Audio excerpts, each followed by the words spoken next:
capacity and the resources that are available. We've seen a major issue for the City of Ottawa is in terms of the capacity of removing all these tractor trailers. And does he know that Section 21 of the Criminal Code obliges transportation companies to provide the police with resources when they're asked? And once again, does he agree that there's been a lack of balance between the existing law and available capacities and resources? The Honourable Member for Belleuil-Chambly. Except, well, if you want to immobilize a tractor trailer, unless you have the police involved, it can be illegal. The Ottawa Police has asked for assistance since they're overwhelmed, and then you don't give them that help. You say that we're going to send RCMP, and the Prime Minister starts to find things that are getting complicated, and that he himself has said that Ottawa Police has all the necessary power to intervene until he realized what he said didn't make sense. Provinces have powers and they have legislative abilities. There are emergency acts in various jurisdictions, and it gives them all the necessary tools. We shouldn't say without this, such laws wouldn't exist. The province could have intervened and can. They could have done that everywhere except for here around the Parliament. Questions and comments. The Honourable Member for Saanich Gulf Islands. Merci, Monsieur le Président. Thank you, Mr. Speaker. I'd like to thank the Honourable Leader of the Bloc Québécois. I have a question because I am concerned with the law and the geographical issue. What we have in front of us lacks a clear reference to a geographical region. Yesterday, the Prime Minister and other ministers said that the use of the Emergencies Act will include a geographical limit, but I don't find it here. So my question for the Leader of the Bloc is this. If the government amended the Act with the geographical limit, which excluded Quebec, would the Leader of the Bloc think that that would be... Behind these blockades and to restore, I want to acknowledge how they have suffered from threats and intimidation, from acts that were clearly intended to bring the greatest disruption to the lives of their fellow citizens, and indeed all Canadians. I want to assure them that this will end, and that we will be there for them, to continue to support them, and to hold those who have taken from them the peace of their neighborhoods and their communities. We will hold them to account for their actions. Thank you all very much. Merci beaucoup. I would like to invite people who may have questions of myself and my colleagues. Please proceed. Thank you. We'll be taking journalist questions until 11:55. From journalists until 11:55, and we'll start in the room. Hi, it's Annie Bergeron-Oliver with CTV National News. My question is for you, Minister Freeland. You mentioned in your opening remarks that action is being taken by financial services and that's making a difference. I'm wondering if you can provide any specific numbers on how many accounts, either personal or corporate, are being targeted, and also what type of safeguards are in place to ensure that it's protesters and not simply someone with the same name whose accounts are being targeted and frozen. Well, thank you very much for the question. I have those numbers here in front of me, and they were reviewed just last night by me and Minister Mendicino, Minister Blair, the Prime Minister, and Minister Lametti, but I'm not going to share them with you right now because operational actions are being taken, and we want to be very, very careful not to jeopardize those operational actions. But I do want to assure you, and through you all Canadians, that action is being taken. We are seeing it, and that action is going to increase in the coming days. It's a good question about what are the safeguards, and there I really want to assure all Canadians that that is something very much on our minds. That is something that we and law enforcement and the financial service providers have been working on very, very carefully, and that's why I say the use of the financial tools is actually going to increase in the coming days, because it was important for us to be sure that safeguards were in place. And I do also want to say that the actions we have taken are emergency measures. Due process remains in place. Charter rights remain in place. And of course, the courts are there, and these will all be institutions that will be there to support Canadians. Okay, so my follow-up is in two parts then. So you're confirming that accounts have been frozen, both personal and corporate, but you're not releasing the information. And the actual follow-up is, I'm just wondering whether the bank accounts will be targeted of individuals who donated to the Give, Send, Go and the GoFundMe campaigns. Are they considered designated people under the Emergencies Act, meaning that their credit cards could be cut and financial services are targeting them as well? Okay, so the names of both individuals and entities, as well as crypto wallets, have been shared by the RCMP with financial institutions, and accounts have been frozen, and more accounts will be frozen. Crowdfunding platforms and payment service providers have started the registration process with FinTrack. In terms of the specifics on whose accounts are being frozen, you now have the regulations. The financial service providers have those regulations as well, and they, working with law enforcement, will be making the operational decisions. But I do want to say really clearly to Canadians, we have now outlined with great clarity that these blockades and occupations are illegal. It is now time for people to go home, to take their trucks home, and to stop funding illegal blockades and occupations. Yes, Alex Ballingal with the Toronto Star. Just on the same subject, the warning that you're issuing to the drivers about their accounts being suspended and their truck insurance being suspended is pretty unequivocal. So I'm wondering if you can say or shed some light on whether to what degree, I guess, the large financial institutions are actually on board with this, and also clarify exactly why you can't share the figures, why that's an operational secret at this point.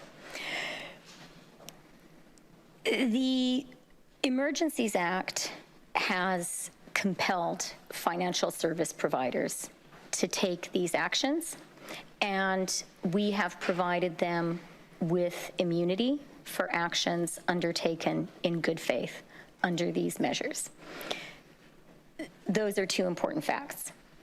The financial service providers have a stake in Canada and the Canadian economy, and they are a really important institutional pillar of Canada. They are, as they are legally obliged to do, collaborating properly and effectively with the RCMP, with law enforcement. In terms of disclosing specifics, all of us had a conversation yesterday with law enforcement about that, and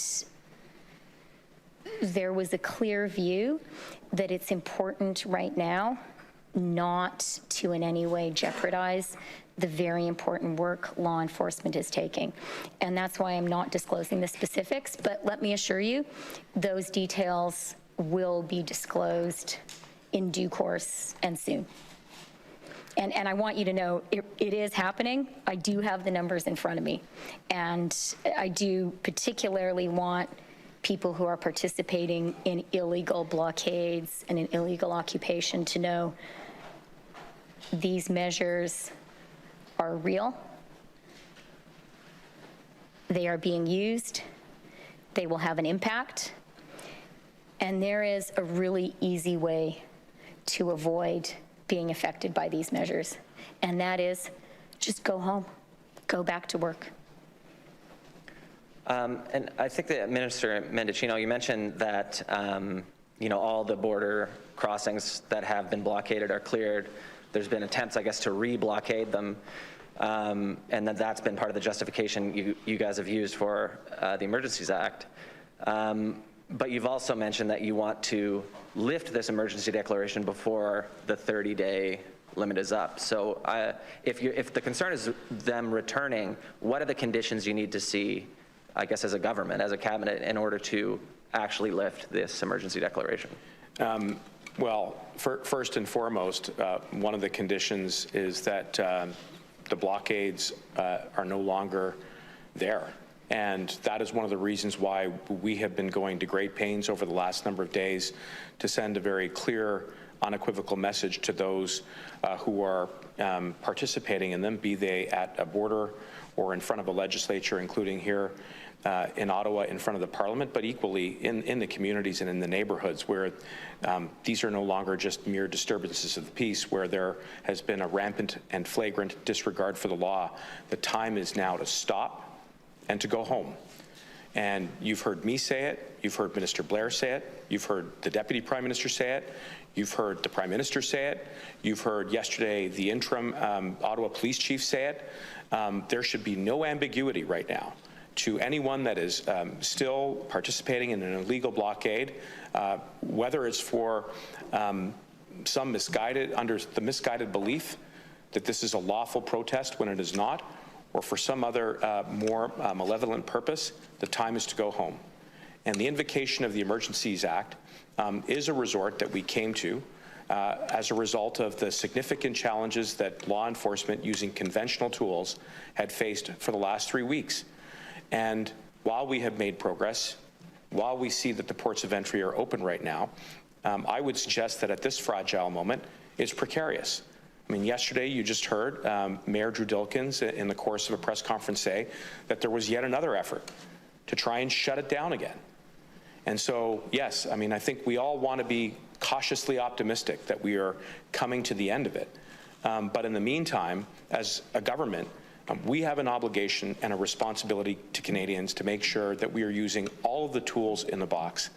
And yes, that includes declaring certain areas as no-go zones. That includes the ability to commandeer the kind of assets that are required to preserve the flow of traffic at our critical infrastructure, including at our borders. That includes choking off proceeds, currencies that may be used to advance the illegal blockade. And in the case of the RCMP, that includes using a very important and time-limited measure to be able to rapidly deploy them so that we can ensure that there is public safety. So, we're getting there, but we're not quite there yet. And obviously, it is our desire to see the measures that we have introduced under the order sunset as quickly as possible. But that will be a decision that is taken, again, very carefully on the advice of our officials, on the advice of law enforcement, and what we're seeing and hearing on the ground. Thanks. We'll take one more question in the room and then take questions from the phone. Une autre question dans la salle, ensuite les questions par téléphone. Oui, bonjour, Laurence Martin de Radio. Hello, Laurence Martin from Radio-Canada. Question for Ms. Freeland. Yeah, take your time, no problem. On the frozen accounts, the bank accounts that have been frozen, I understand that you can't give us the specific numbers, but could you give us an idea? Are we talking about a few dozen, a few hundred accounts that have been frozen so far? For today, we made the decision following discussions with people who have the operational responsibilities to implement these measures that this would not be the time to have this discussion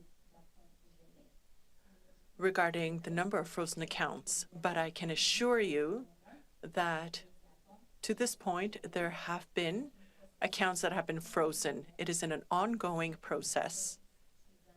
It's a process that will accelerate and be stepped up if the blockades and the occupations continue. Question. You are also saying that there are violent extremist elements in these blockade movements. What specific concrete data do you have on that you could share with us? Answer. It's information that the police services have found in Alberta, in Coutts. They already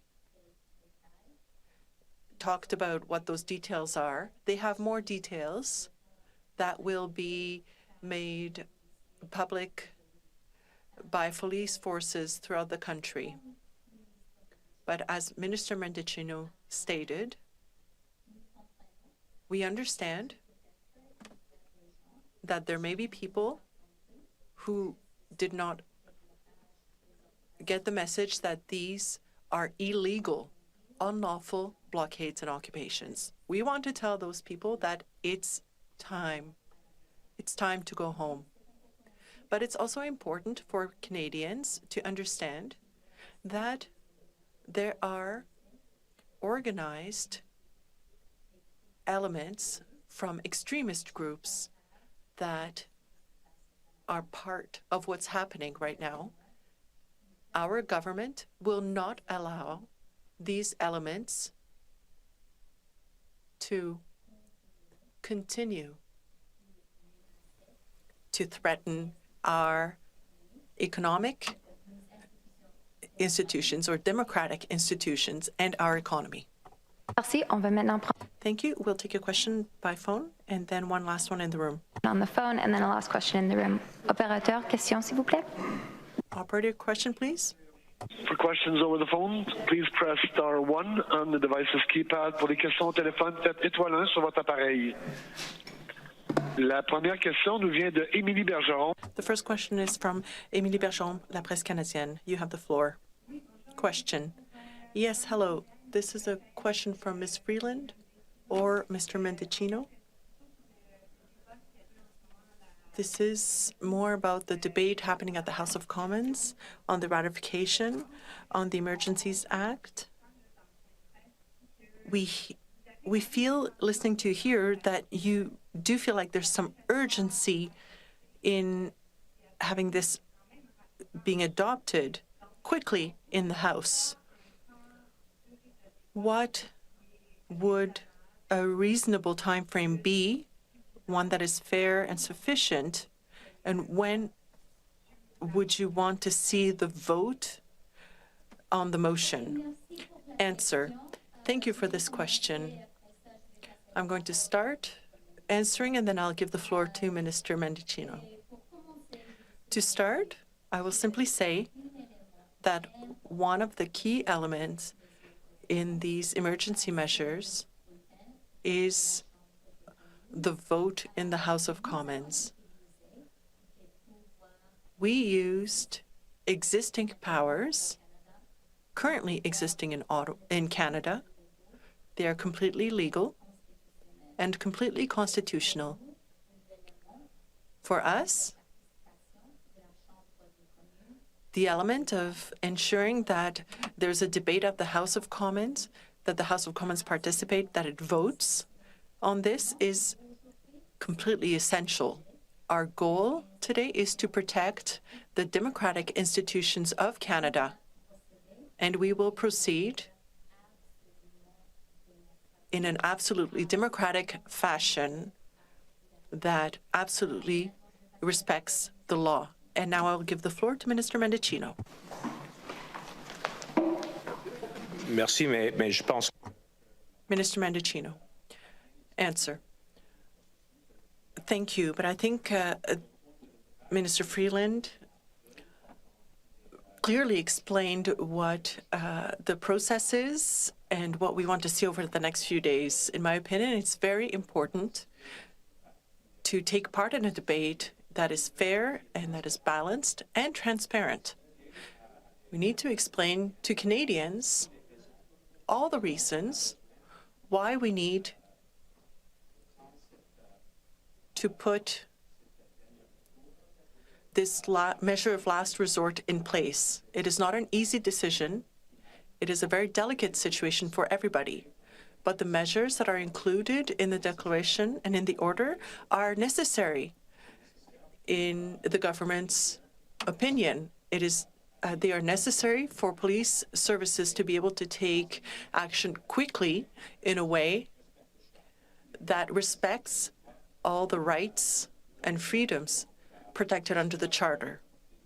I hope the debates will demonstrate and put forward all those reasons that the government has to Canadians. Question. Thank you. So, as a follow-up, my question was more, when would you want to see the House move to a vote on this? So I'll ask the same question more directly. When do you want to see the vote on this? Do you want it to happen before the House adjourns tomorrow, which is Friday? And for the Senate, quickly, because that was going to be my follow-up. The Senate will be sitting tomorrow. When do you think the Senate will be able to vote on this once it has been debated there? For that second point, we do not know. We are not sure when all the discussions will end, but we all want it to happen quickly yesterday. But for your first question regarding the Emergencies Act, it's a technical question. It's a question that the House Leader will be discussing with other House Leaders in the House. Thank you very much. Last question, Maria, go ahead. Yes, question. You've been insinuating for days that there are weapons that were brought to Ottawa or that are in Ottawa as were found in Coots in Alberta. Could you confirm here, rather than insinuating as you have been doing for days, what are the plans to ensure that they won't be used when at the time of an intervention, as we're seeing being prepared? And how did those weapons stay in Ottawa for 3 weeks, in downtown Ottawa for 3 weeks? Answer. Just an important clarification. I'm not saying that there's intelligence saying that there are weapons in Ottawa. Inaudible. Question inaudible to the interpreter. Answer. No, it's an important point.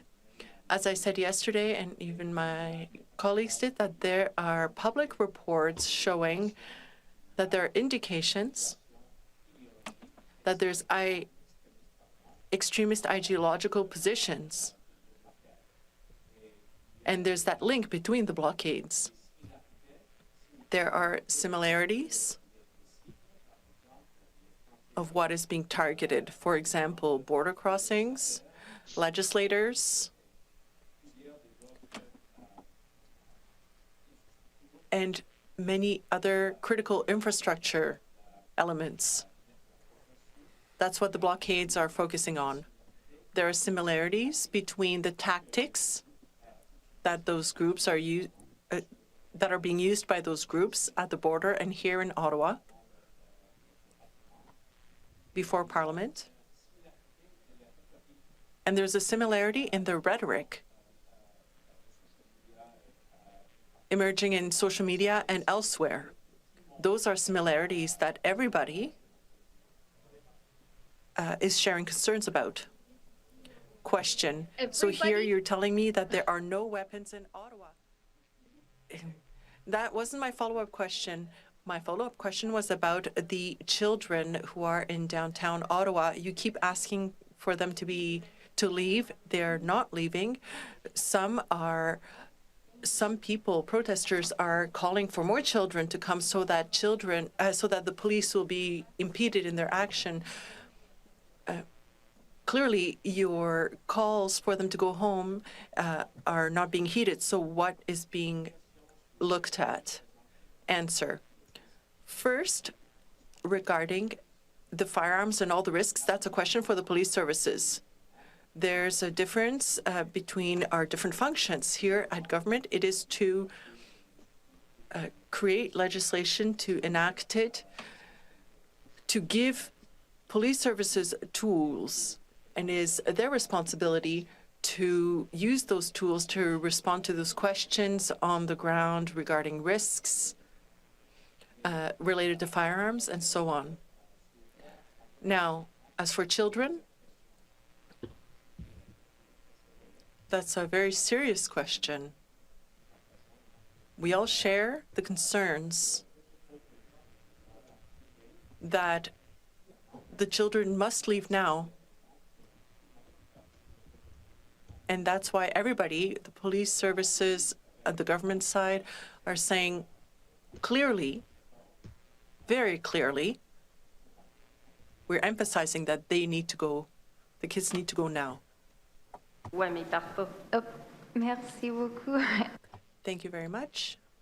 Yep, you're done? Okay. Unfortunately, we really have to cut it off. They have to get going. I think we're joining Minister Blair for the debate, but we'll be happy to take more questions later. Thank you very much. Merci. Ceci conclut la conférence de presse. This concludes the press conference. David, we're on. Good morning, ladies and gentlemen. It is the Rebel News live stream that you have tuned into. Pardon me, I was ordering my lunch, and Army travels on its stomach after all. And I am David Menzies, as you know, and my co-host, as always, is, well, she's the she-devil with a sword. She is the Khaleesi of Northern Alberta. She is Sheila Gunn Reid. Sheila, good afternoon. No, it's still morning by 3 minutes. Good morning to you, my dear friend. What do you make of what you just heard there for the last several minutes? You know, there are a lot of contenders. By the way, it's good morning here for 2 hours and 3 minutes, David. But I know. I know when we're about to eat lunch, you guys are still getting out of bed. That's the problem with these time zones, but I digress. Sure, Mr. I'm late to every morning meeting. Anyway, there are a lot of new contenders for dumbest MP in Justin Trudeau's cabinet. These people are giving Seamus O'Regan a run for their money. You know what I mean? That's harsh, even for you, Sheila.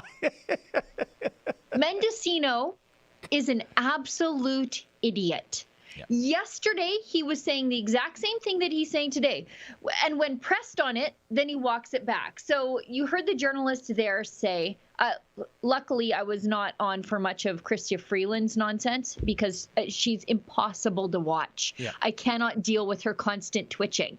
It's like she's being subject to electric shocks all the time. She's just always wiggling.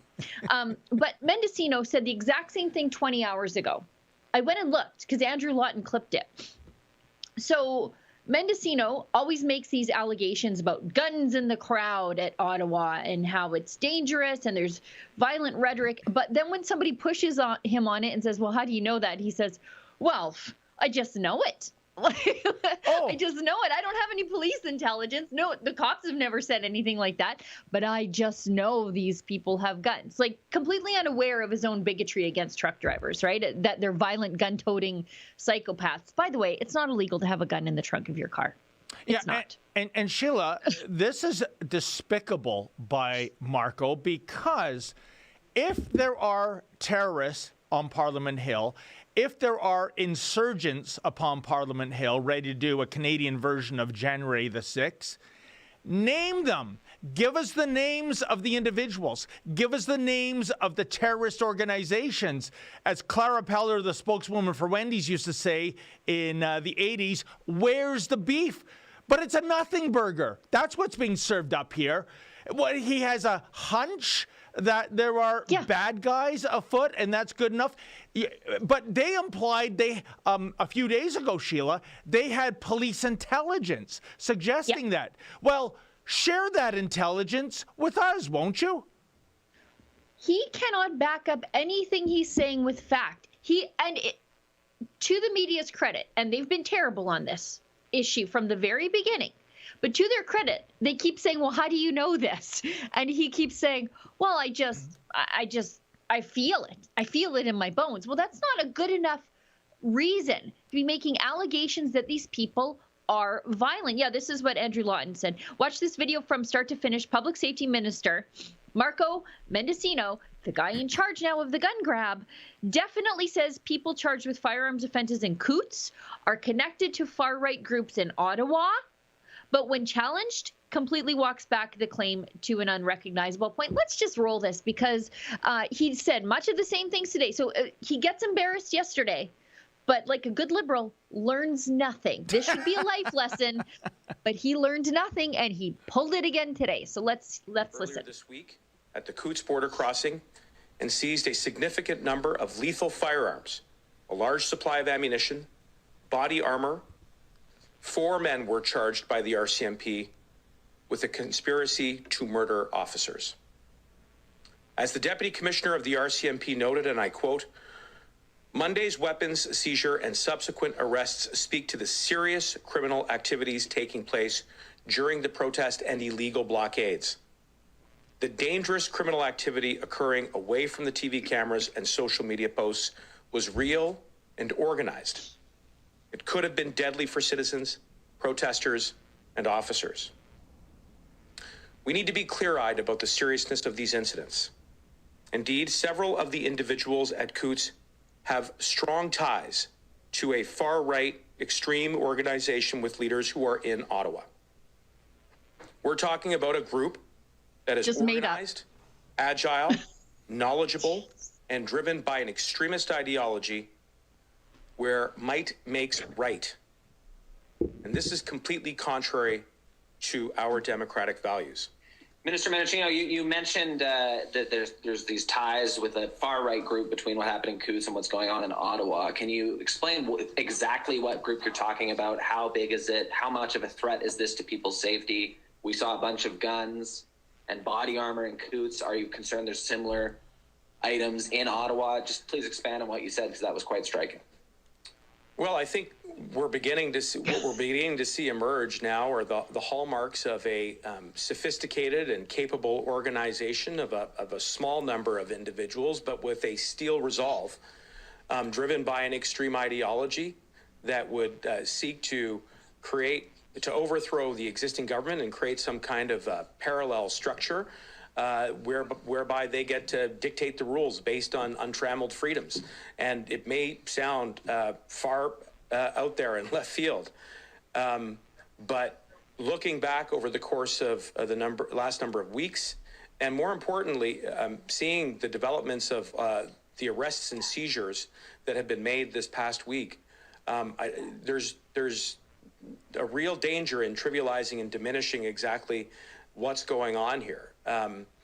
And we have good reason to be concerned about that, as Canadians do. I mean, you talked about the individuals at Coutts have strong ties to a far-right extreme organization with leaders who are in Ottawa. Are you talking about the leaders of the convoy who sometimes hold press conferences, who we've seen on social media talking about fundraising? Who exactly are you talking about? Does the group have a name? What is this far-right organization with ties between Coutts and the leaders in Ottawa? Alex, those are very good questions for law enforcement and for police. All I can tell you is that what we're seeing is a very similar pattern of conduct and the hallmarks of the ideology and the motivations of people who are operating in different parts of the country, who are trying to interrupt our borders, who are interrupting daily life here in our communities. They use similar rhetoric. They use similar rallying calls. One only has to turn to social media. But in terms of the details, which I think you are quite right to ask, those are questions which are best put to our law enforcement. Can you please clarify, yes or no? Have you seen clear or been given or told clear evidence of a direct tie between the people who had the guns and the motives and plans to kill officers in Alberta and people who are in the demonstrations and blockades in Ottawa? The charges that have been laid in Coots will lay out exactly what it is that the police believe and hope to prove in a court of law. The point that is being made is that the rhetoric that supported the movement in Coots is very similar and strikingly similar to the kind of rhetoric that we're seeing not only in Ottawa but right across the country. I want to follow up on Marika Walsh's question. I think that we need to be certain that it sounds like you are making the connection between the rhetoric of suspects who are accused of attempted and conspiring to attempt murder in Coots, Alberta, and the organizers here. So is that what your conclusion is, or is that something that's backed up by evidence of an ongoing law enforcement investigation? No, I think you have it right. I mean, I think the pattern that we're seeing here is in the rhetoric that is being used not only in Coots, not only in Ottawa, but right across the country. And, one... He's even starting to laugh. That very plainly in the similar messages that are being shared by those who are participating actively in the blockades. And so that unified and focused message is one of concern, and I think does shed light on the ideological motivations of those who are prepared to move beyond just, demonstrations and crossing into different conduct, which would be illegal. So then it's you. Sheila, forgive me, I'm experiencing... I'm dumber for listening to that. It's unbelievable, but more so, I'm experiencing a profound feeling of deja vu right now. And we go back to last March. Do you remember FBI Director Christopher Wray, who said that the, quote, top threat, end quote, to American lives in the U.S. right now is white supremacists? That was echoed by President Biden the day later. And, because, Sheila, the aircraft used on 9/11, they were jam-packed with white supremacists. But it was the same thing, Sheila. Where's the evidence? No evidence. And this is coming from the Federal Bureau of Investigation, a creature that allegedly acts on the rules of evidence. Zero evidence. Just, we have a feeling, just like Marco. So I think, if anything, FBI was ahead of the curve because we see the same crap being uttered by Marco. As I said earlier, show us the names, show us the organizations. They don't have anything because nothing exists. And I'm getting sick, whether it's Marco or Freeland or Lametti or Trudeau, talking about the funding of terrorists. That's really rich when it's coming from the Trudeau Liberals that funded our own homegrown Al-Qaeda terrorist, Omar Khadr, to the tune of 8 figures, $10.5 million. They cut this son of a you-know-what in 2016. A man who admits to killing and partially blinding 2 U.S. servicemen, our allies, and for hurt feelings for having a rough go at Gitmo Bay, allegedly. He gets that money. These are the terrorist funders, our federal government under Justin Trudeau. Yeah, it's really interesting, too, when you look back at Justin Trudeau's reasoning for paying out the money to Omar Khadr. First of all, it never went to trial because all of a sudden he was a fiscal conservative. It'll cost way more money. We go to trial. So let's just pay him $10.5 million for what amounts to some sleepless nights in Gitmo. I mean, I think anybody would have sleepless nights in Gitmo. Then Justin Trudeau says, he's a Canadian and a Canadian's rights were violated. And then right now, he's violating the rights of how many of us are there now? 37, 38 million of us, maybe 39 million of us. That's perfectly fine. But as long as we protected sweet little Omar Khadr from a few rough nights in Gitmo, it's no big deal. And then I went through some of the other times that Justin Trudeau exhibited sympathy for the devil. And the Liberals, too.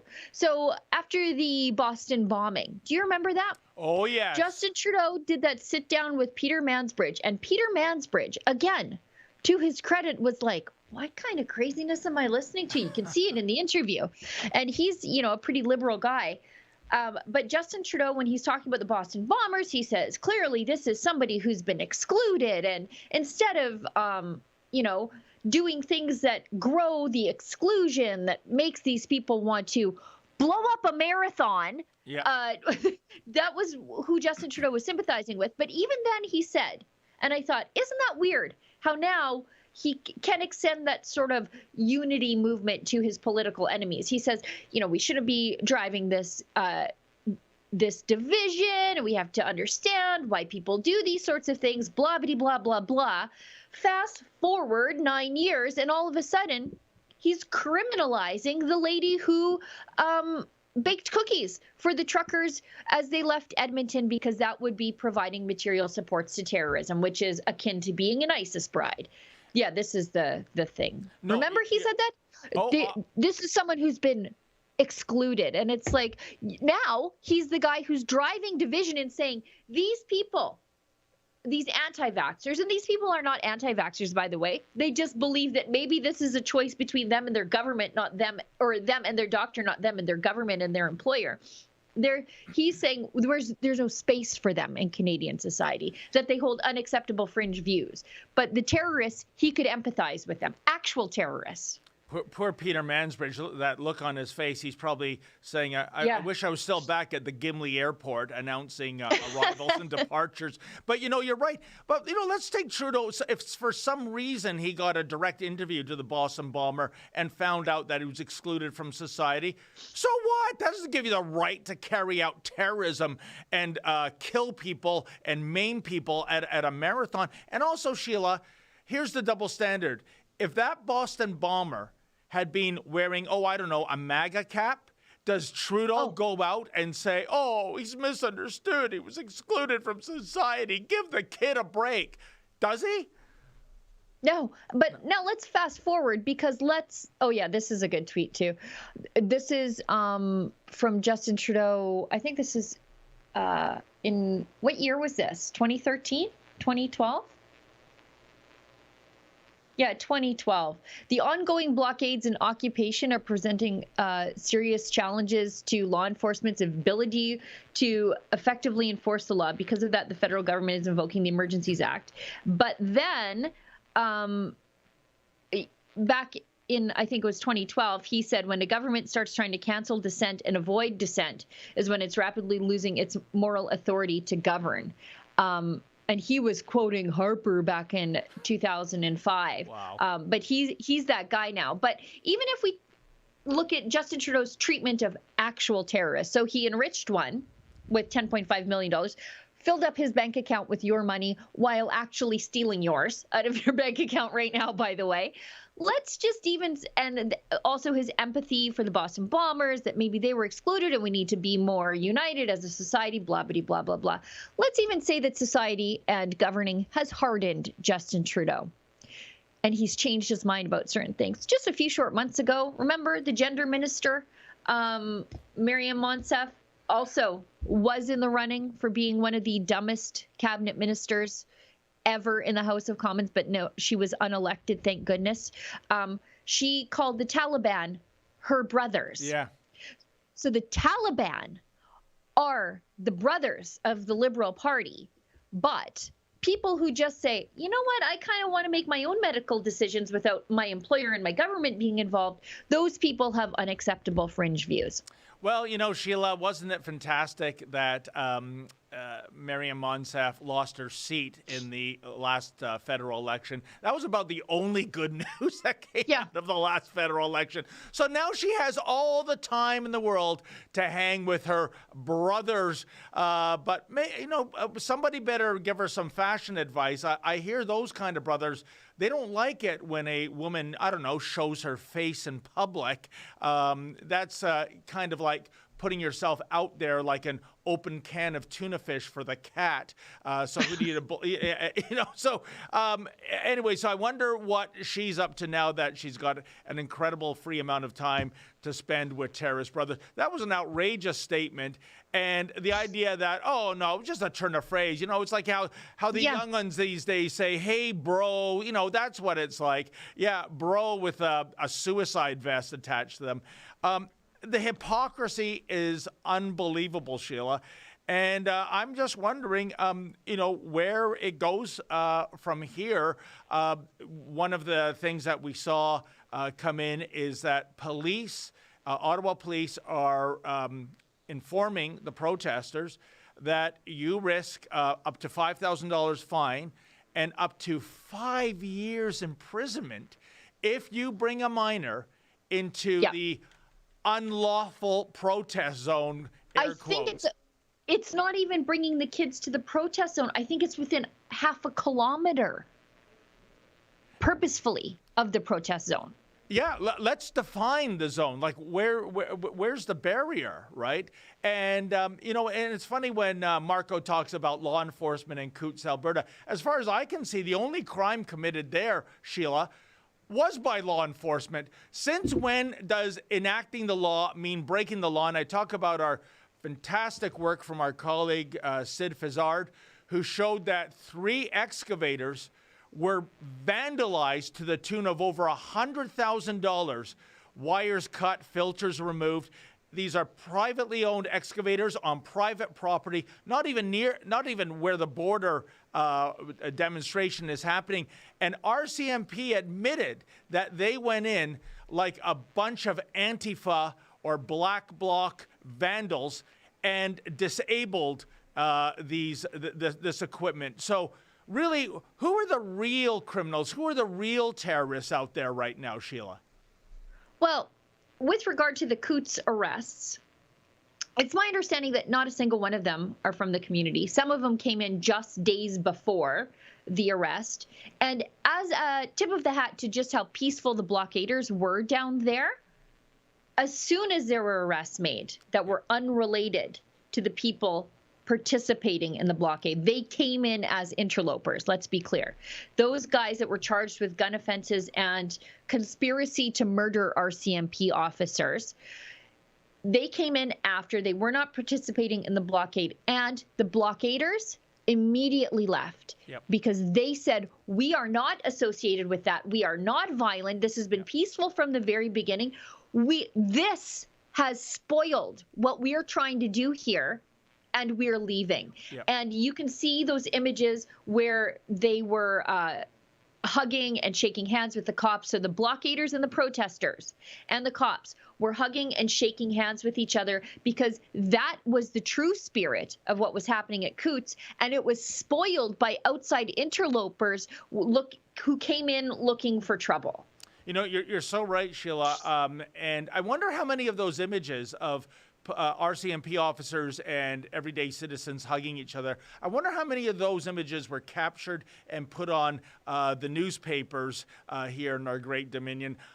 If they were, maybe they were at, on page C19 after the classifieds or something like that, because those are fantastic images, but you really have to look for them when it comes to media outlets to get them on. And you're right about the interlopers. You know, it reminds me of Grace Life Church when that was walled off, right, Sheila?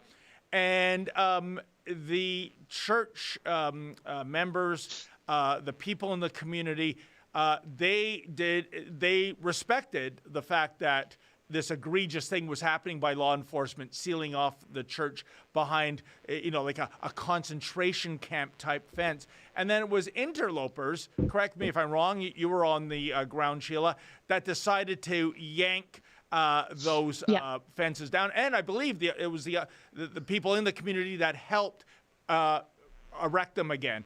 You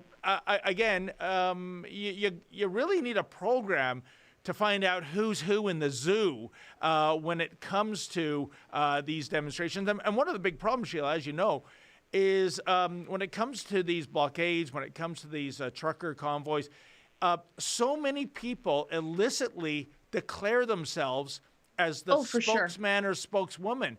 And it's really difficult. And some of these people, I won't mention his name, rhymes with Burger King, but I digress, are what I think just liars and unhinged and are all about making a name for themselves.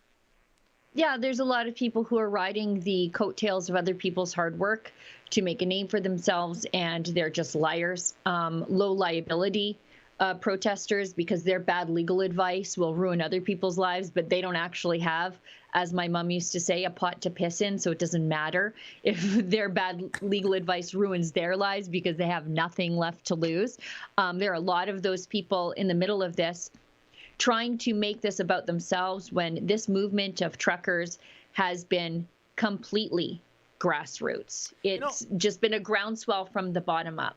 I've heard that saying, too, of people from a certain generation, a pot to piss in. Has anyone ever pissed in a pot? Like, why would you do that? Also, the other thing I've always wondered, you see someone grumpy and somebody says, oh, who pissed in your cornflakes this morning? Has that ever happened in the history of mankind? Has anyone ever urinated in a cereal? And like, why would you do that? I just think of the logistics involved. But I digress. Yeah, I regret using that turn of phrase instantly. Now, Mr. Producer whispers in my ear. Actually, we're 20 minutes into the show and actually a little bit longer because we came on early and we've still never explained to everybody what we're doing here. So for those of you who get annoyed when I go through this little spiel, go get a coffee and be back here in about 90 seconds. I'm going to make it fast. So this is the Rebel News Daily live stream. Used to just be hosted on Friday by Ezra Levant, but then the pandemic struck and there was more news than ever, but you wouldn't know it if you got all your news from the mainstream media because they decided it was too dangerous to talk about stuff and go out in the world. And we thought, you know what? That's fine. We will. We're not scared, which is what we do. But also the news changes so fast that sometimes the best way to sit down and deal with the news is exactly how we are. It's better talked about as it's happening, spontaneously, instead of a fully produced video. So that's why we expanded the live stream to 5 full work days of the week. And it's usually for an hour, sometimes a little longer. And it gives us a great opportunity to interact with each other because I'm way out here in the West and I don't work in the Toronto office. So this is kind of good for me to feel connected, but it also helps us feel connected to you out there because unlike the mainstream media, again, we welcome your viewer feedback. We welcome your questions, queries, and comments.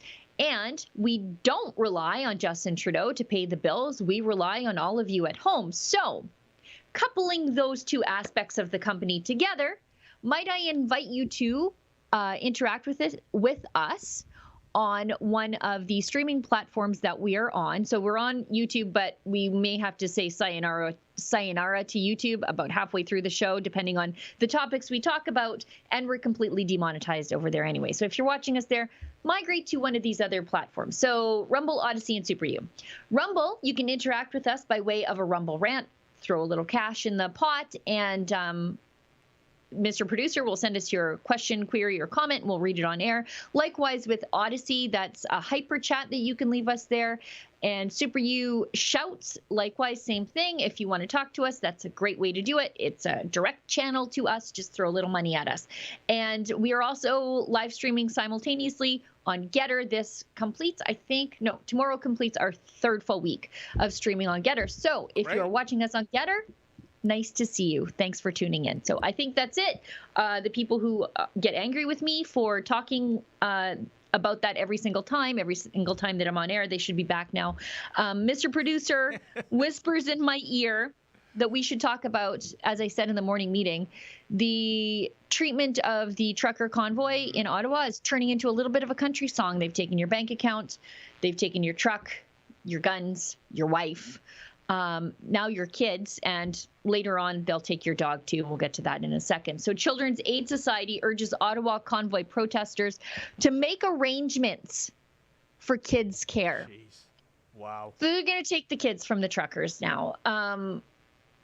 I've never seen them do this at a lefty protest when kids are like sleeping in public parks with dangerous dogs around and drug use. I've never seen them move in to take kids out of the care of a lefty protest. But also this speaks to a certain elitism that blue collar working class people, we just don't know how to take care of our kids as well as rich people do. So we need the state to step in and make decisions for us, much like what they're doing with our bodies and the vaccines. Yeah. And Sheila, not to belabor the point, but I just want to jump back to Omar Khadr.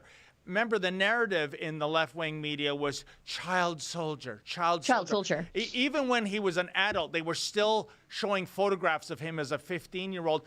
Yeah. Where was the Children's Aid Society in removing the child soldier? Because obviously his odious parents, if you believe the narrative, they're the ones that were pulling his strings. But they weren't interested in removing Omar Khadr, I guess, because, I don't know, cultural or religious sensitivities. I mean, educate me, explain it to me. For I am a bear of very little brain when it comes to whose kids get taken away and whose are allowed to, go overseas and kill people.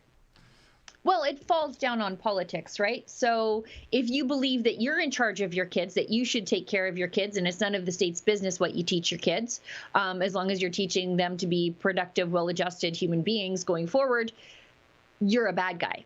But if you believe that the state is a co-parent with you and can infect your child with whatever sort of gender theory or race theory or whatever, and teach them to hate themselves and hate the traditional family and the values that make this country great, that's fine. It doesn't matter what you do to your kid because your politics are fine. And I think that's what this is about. It's politics and it's a class struggle. That's what's happening here. And Sheila, you're so right. I mean, look at the difference of this protest in Canada now versus 2 years ago when we had blockades all over Canada, billions with a B, billions and billions of dollars. Was there any vilification or demonization of those demonstrators by the government or the media? No. Was there any ticking timeline? Was there any consideration of invoking the Emergencies Act? No. Eventually, weeks and weeks and weeks later, it was taken down. But as soon as these trucks rolled into Ottawa, it was almost as though, okay, you had your little weekend of letting off steam. Can you exit stage right now or else? I mean, that is an appalling double standard. I guess it comes down to race-based demonstrations. What can I say? Even though the people involved with the trucker convoy, contrary to all this white supremacist crap you hear, are of all races, all faiths. So that doesn't even stick. Sheila, I can't get over the double standard, oh my goodness, that we are enduring on, I guess, an hourly basis right now. Yeah, and I don't even think it's race-based. I think it is just, do you fall down along Liberal Party politics? Well, yeah, there are identity politics at play, for sure. Yeah. So maybe that's a better way of stating it. Okay, you're fine. Yeah. For example, Christian parents are not allowed in this country to take their child, who may or may not be struggling with gender identity, to talk to the local priest. That's illegal now.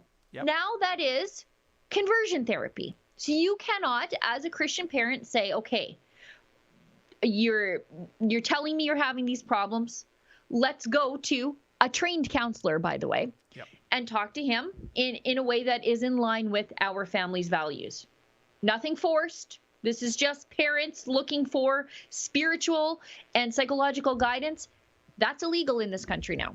And that was a unanimous vote in the House of Commons. Not just unanimous. The Conservatives were giving each other high fives too. They were dancing. As though they're just like dog catchers, but for gay people, leaving the church and just snatching them up and then taking them off to a re-education camp.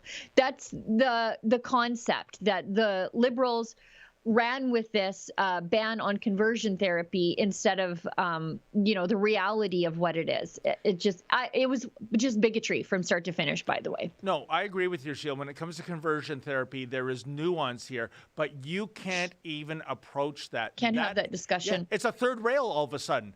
You even raise that. You're a homophobe, a transphobe. Child abuser. Yeah. And child abuser. And not one dissenting opinion, not one saying, well, what about this particular case? Absolutely dreadful.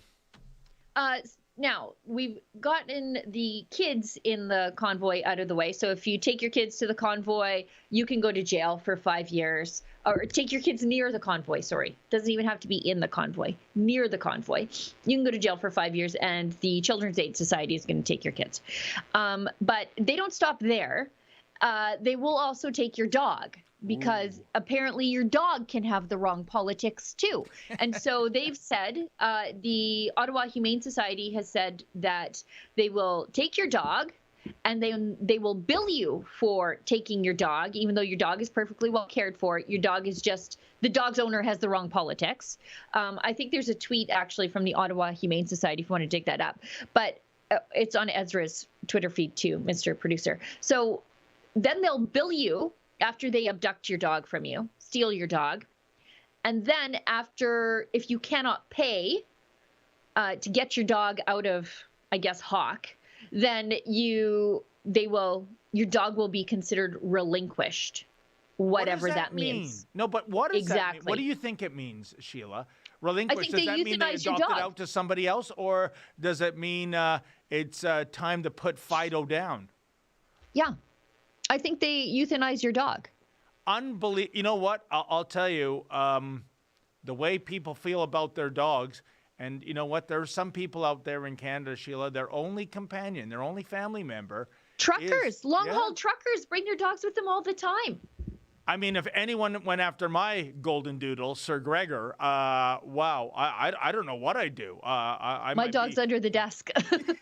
I might be going to the canine prison myself, you know.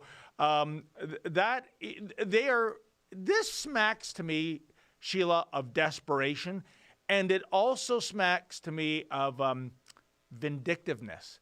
You know, we are really going to hurt you where it really hurts. And maybe you don't care about going to jail and having your insurance canceled and your rig seized and your bank account frozen.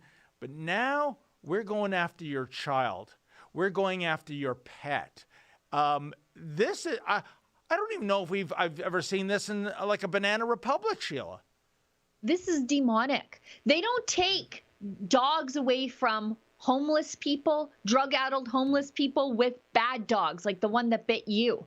That was in a public park for a long time. And the only time they did something about it was when it attacked you.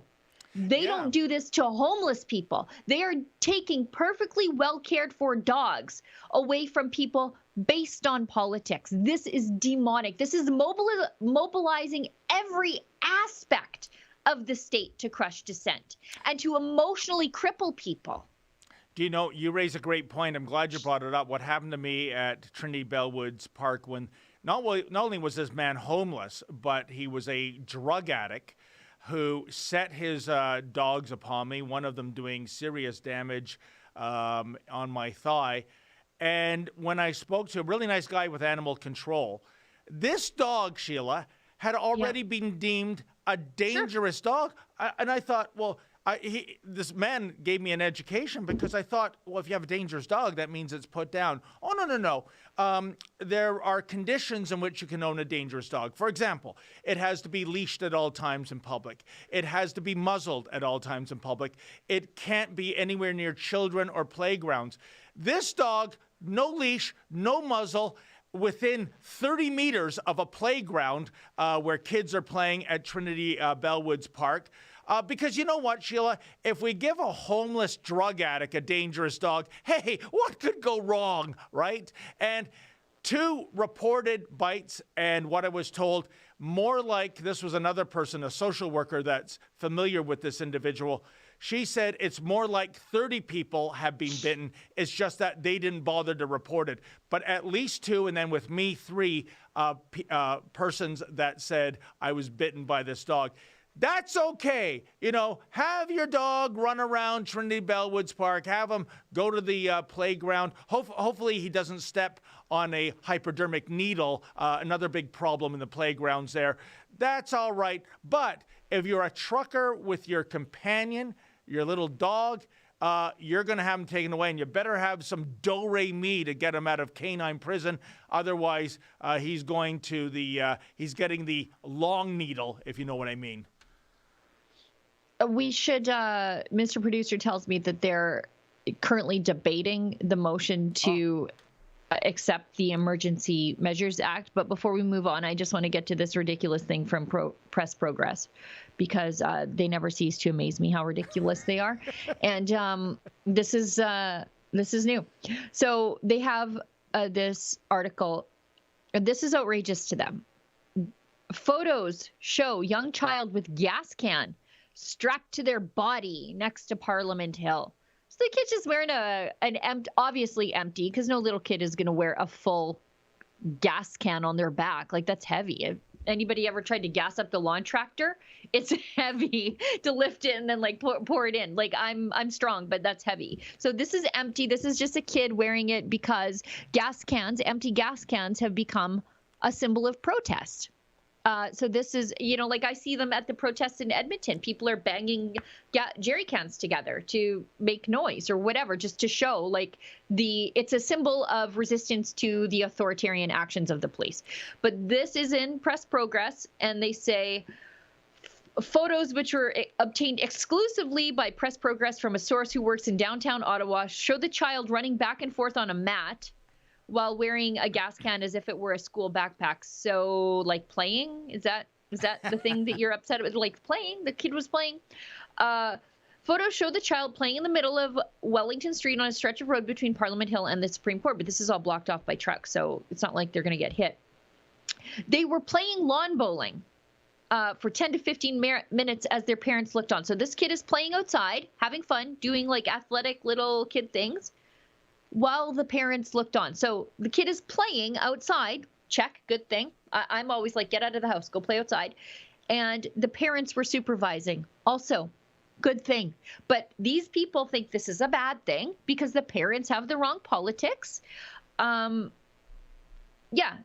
Anyways, then they go on to say, like, this little person, their parents deserve to be issued a $5,000 fine. No, so. Sheila, you nailed it with wrong politics, because here's what's really behind, I think, removing kids. In addition to causing the adults who are the parents of those kids incredible emotional distress at having their children separated from them, the other thing is this government doesn't want the next generation, the young people, to witness a peaceful protest on Parliament Hill. Salt-of-the-earth Canadians standing up to a prime minister who admires the basic dictatorship of China for getting things done. They don't want to see that, because with their philosophy, Sheila, they want them to go through the school system. They want them to be indoctrinated. They want them to come out as little Marxists. And when it comes to communism, or whether it comes to marketing beer, as they say on Madison Avenue, get them young, get them forever. I think that's what's behind this, clampdown on the children. Just as you were talking there, as my mind tends to do when you're talking, I wandered a little bit to how I think the media and the Liberals, but I repeat myself since they are the same homogenous group, I think they are seriously miscalculating snatching the kids here. Because there are two ways that this is going to happen, and they're both bad for the Liberals and the media, optically speaking. You are going to see screaming, crying children as the state takes away their parents for the crime of having the wrong politics. I will never forget the images of the kids crying and the wives crying as the farmers were taken away in handcuffs for selling their own wheat. That turned the tide against the Liberals, those images. These ordinary men who didn't do anything wrong, and they're screaming, crying families. I'll never forget it. You're going to see this replicated en masse in Ottawa, either one of two ways. Or the children are going to be taken away, and the children are going to be screaming. The mothers are going to be crying. The dads are going to be raging, near violent. I don't know how my husband would be able to contain himself if somebody took away our children. And that will also further turn the tide away from the government, because everybody who is a parent can relate to that. And you think about, I remember years and years and years ago, maybe 20 years ago, and the FBI were right to do this raid. I think it was the FBI or Children's Aid Society on the FLDS, the Fundamentalist Latter-day Saints. There was a raid on their compound because they were, as it turns out, years later, engaging in child marriage and sex trafficking. And the guy who's the head of the FLDS church is still in jail, thank God. But there was a raid on one of their compounds. I think it was Zion. I forget what it is. Waiting for Zion. I think that's what the ranch was called. Anyways, they had a big Mormon temple there. FLDS temple, not a Mormon temple. But the images of those children being taken away from their mothers, it was enough to turn the FBI and the Children's Aid Society away from that branch of FLDS because it was so catastrophic, even though there needed to be intervention there. But those images of children being separated from their mothers, it was too much. It was too much optically speaking. Yeah, this. Exactly. These women watching their children being taken away on buses. And there were things happening to those kids. There was, sex trafficking and abuse happening there. But to see the children taken away en masse, it was enough to have law enforcement and the Children's Aid Society step away for nearly 20 years from what was happening there. So if they start taking those kids, you're going to see a country harden against the Liberals, where people who are against the truckers are saying, what you're doing here, this is too far. This is way too far. You know, Sheila, you raise a very interesting point here. Clearly, the government and law enforcement, they're ramping up for the end game in terms of shutting this demonstration down. Clearly, by invoking the Emergencies Act, that's the end goal. What do you think is the possibility that this might go sideways a la the Waco takedown back in the 90s? Well, we're 3 weeks into this, and they're completely peaceful. Completely peaceful. The supply of racism does not meet the demand. The supply of violence does not meet the demand. You know, the left is faking arsons now because they just can't get the truckers to react. And I think that's what some of these threats about kids and dogs, that's what it's about. Seizing their bank accounts, that's not enough to hurt them. Seizing their property, that's not enough to hurt them. But I think taking kids and animals, that's the government trying to incite a violent confrontation so that they can do what they think they need to do to clear the streets of Ottawa. And as one reporter said to Justin Trudeau's father back in 1970 when the War Measures Act was invoked, how far are you willing to go? Of course, Papa Pierre Trudeau said, just watch me. And that's the question I have. At some point, do we see the use of, I mean, I know it sounds preposterous, but do we see the use of tear gas, rubber bullets, water cannons? Because clearly these people, as of right now, I was speaking to our wonderful correspondent, Alexa Lavoie, who, of course, Lincoln Jay, they're both in the nation's capital covering that. There's no mad rush out of Dodge, regardless of the rhetoric that the government is using. So there you have it. By the way, it's an important thing we should discuss too, this freezing of bank accounts if you have given a donation to, the likes of a GoFundMe. And of course, 93,000 Canadians had their names hacked. And so there's a whole list of people whose privacy has been obliterated.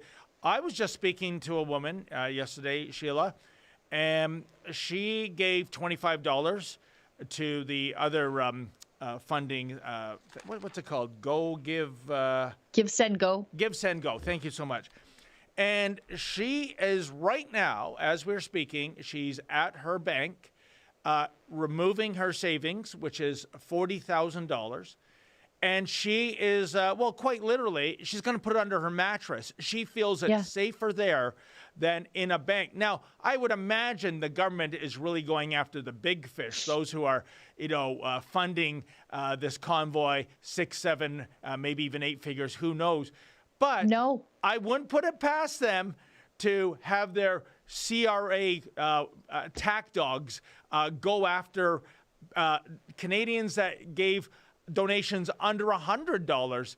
And wow, look at that. Scotia Bank outages reported in the last 24 hours.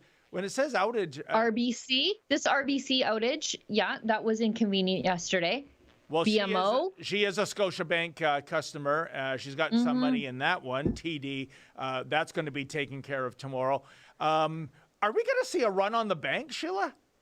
We are seeing a run on the banks, and this is not them going after the big guys. Lincoln ran into somebody who he had previously covered when he was in Winnipeg, and he was at the convoy protest. He's a gym owner, and he is just a small fish in a big pond, and they froze his bank account. So they don't care how his mortgage gets paid, his kids get fed. They don't care. They just seize his bank account. And you know something else? I talked to our wonderful lawyer in Ottawa, David Amber, yesterday.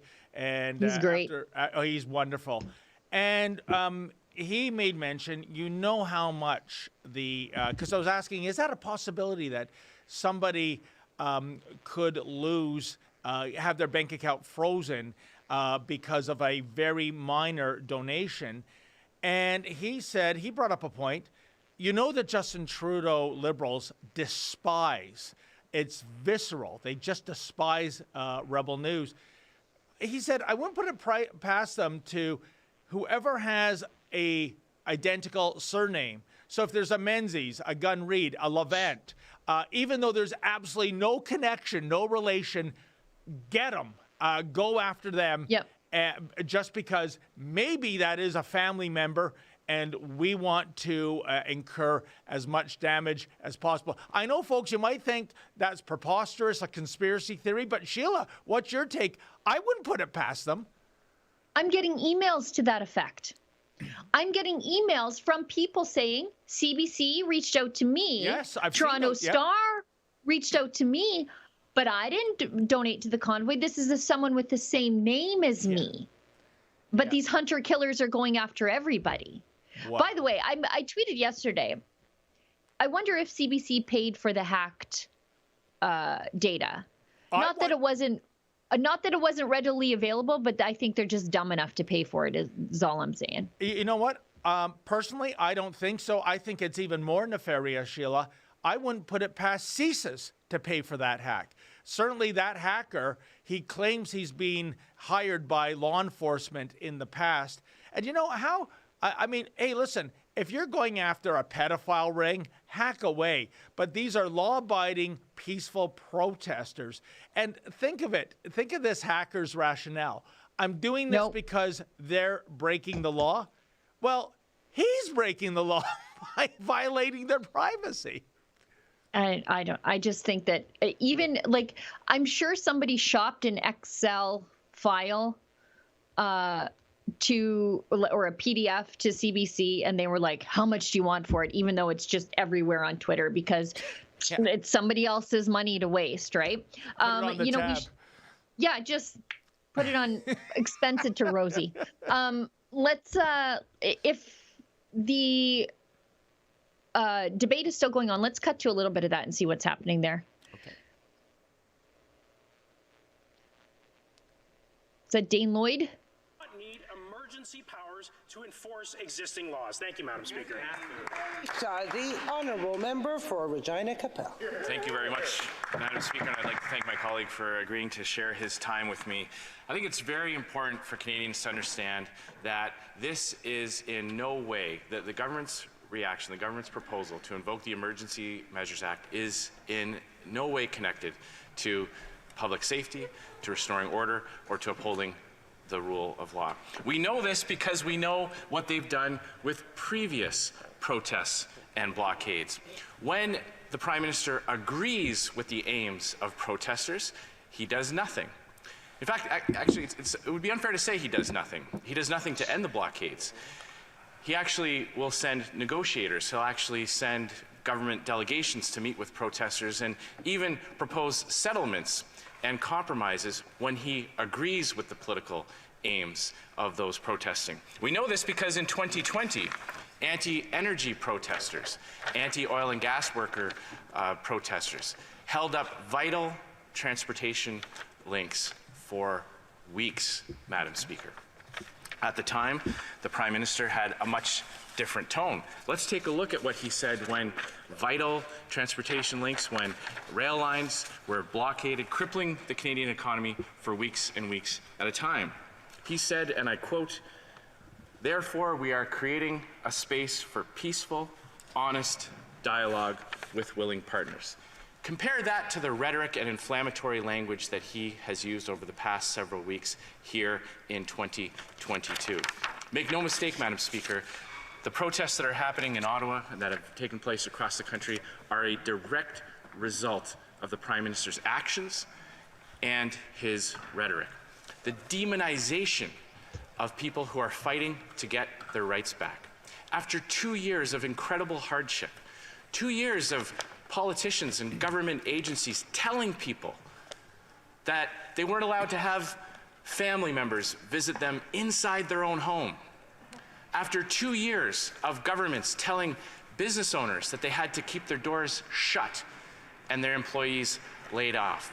After years of people not able to use the various support systems that they've had in their life, relying on friends and family. Gyms closed, activities for children canceled. After 2 years of this, just as there is hope on the horizon, as other jurisdictions around the world and even here in Canada were lifting restrictions and easing mandates, the Prime Minister added a new one. He added a new restriction after 2 years of telling truck drivers that they were essential services, that they were be allowed to travel across the border to bring vital goods into our markets. After 2 years of deeming them that essential service, just as there was hope and reasons to lift restrictions and mandates, the Prime Minister added a new one without any data to back it up, without any evidence to back it up.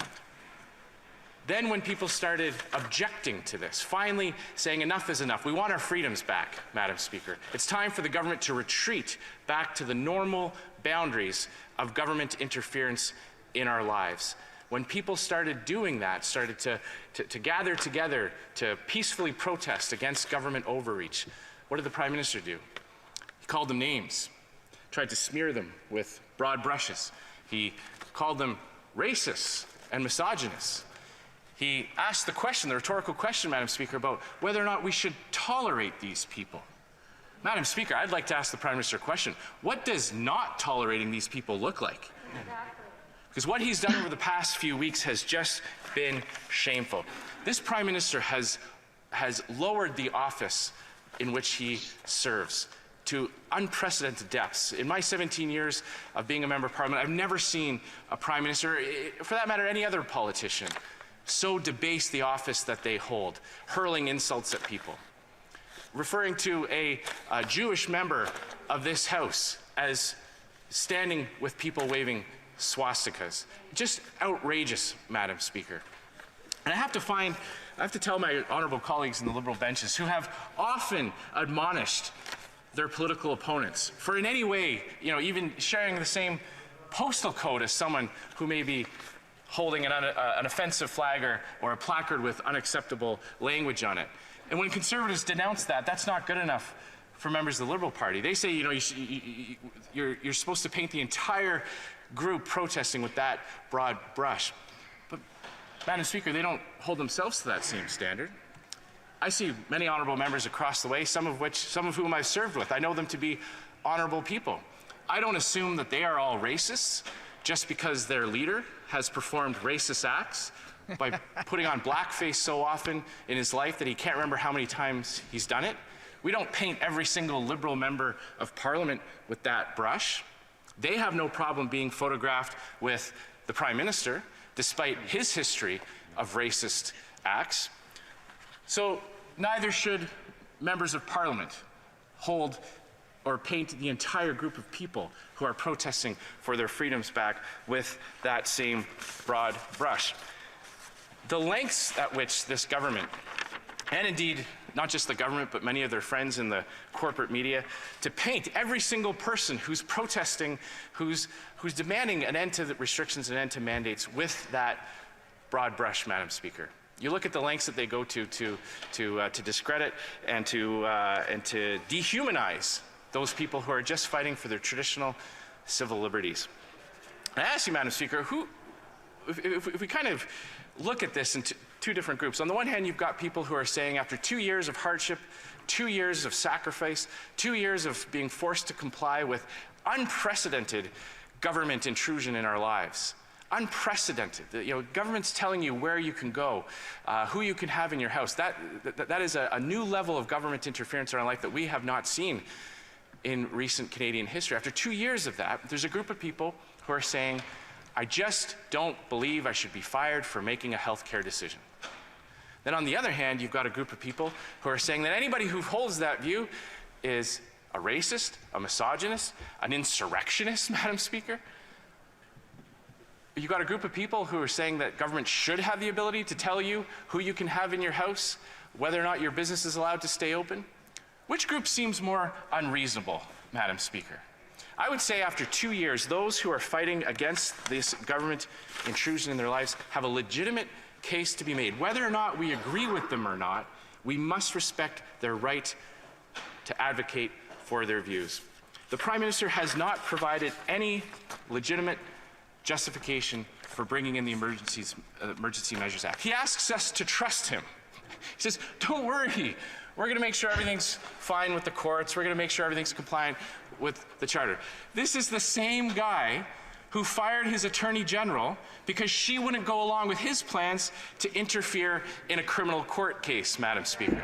So you'll pardon the members of the Conservative Party if we're not going to take the Prime Minister's word that he's not going to abuse the power that he's granting himself.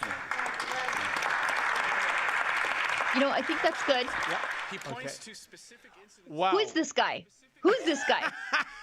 This is Andrew Scheer.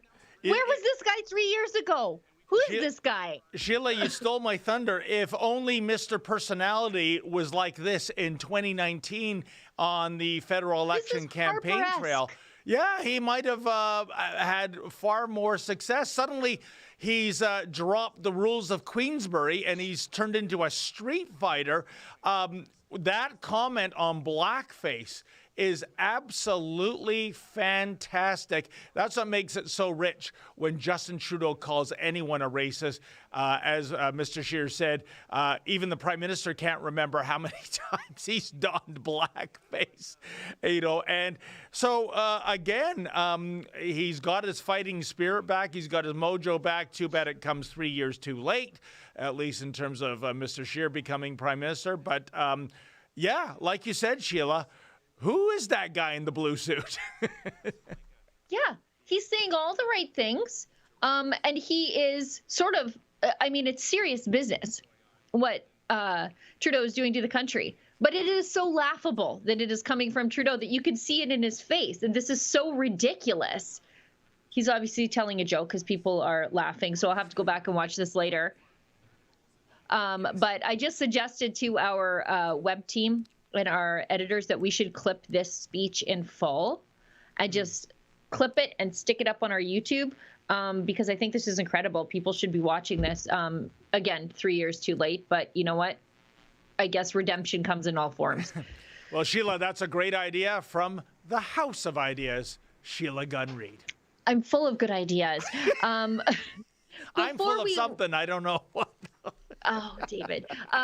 We are rapidly running out of time. We've got a few chats to get to, but the one thing that I think we should talk about is Justin Trudeau and Andrew Scheer alluded to it there. Yesterday, Justin Trudeau accused a Jewish MP, Melissa Lantsman, of standing with Nazis. She is the granddaughter of Holocaust survivors. I can't even believe this. And she could not point out, because it is against parliamentary rules, that instead of apologizing, Justin Trudeau just ran away, as he tends to do. Like, oh, the country is protesting me. I'm going to the lake. Like, that's how he normally reacts. So naturally, he did run out of the House of Commons. She just can't say that because you can't point out if a member is not there. It's against the rules. But maybe let's roll this. Okay. powerful vision for public life isn't a naive dream. It could be a powerful force for change. If Canadians are to trust their government needs to trust Canadians. Those are the words of the Prime Minister in 2015. These people, very often misogynistic, racist, women haters, science deniers, the fringe. Same Prime Minister 6 years later as he fans the flames of an unjustified national emergency. So, Mr. Speaker, when did the Prime Minister lose his way? When did it happen? The Right Honourable Prime Minister. Mr. Speaker, Conservative Party members can stand with people who wave swastikas. They can stand with people who wave the Confederate flag. We will choose to stand with Canadians who deserve to be able to get to their jobs, who be able to get their lives back. These illegal protests need to stop, and they will, Mr. Speaker. Look at those idiot women behind him.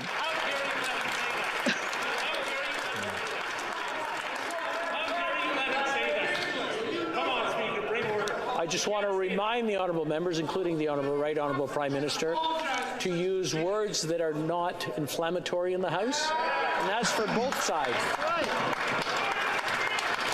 The Honourable Member for Thornhill.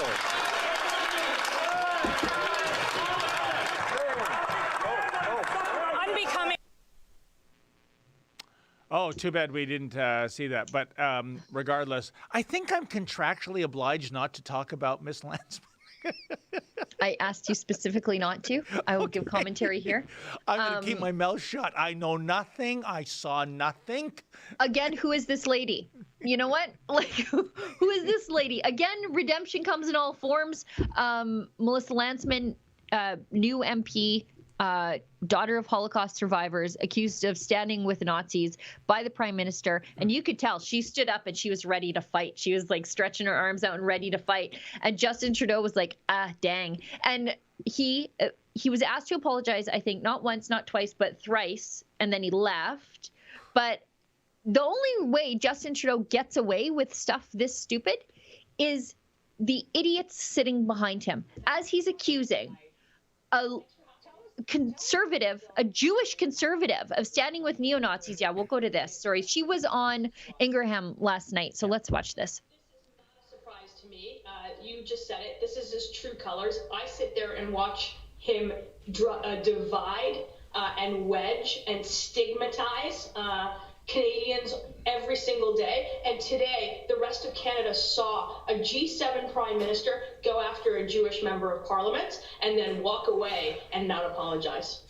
Do you think there's an anti-Semitic element to this, or was it just a slip, a verbal slip?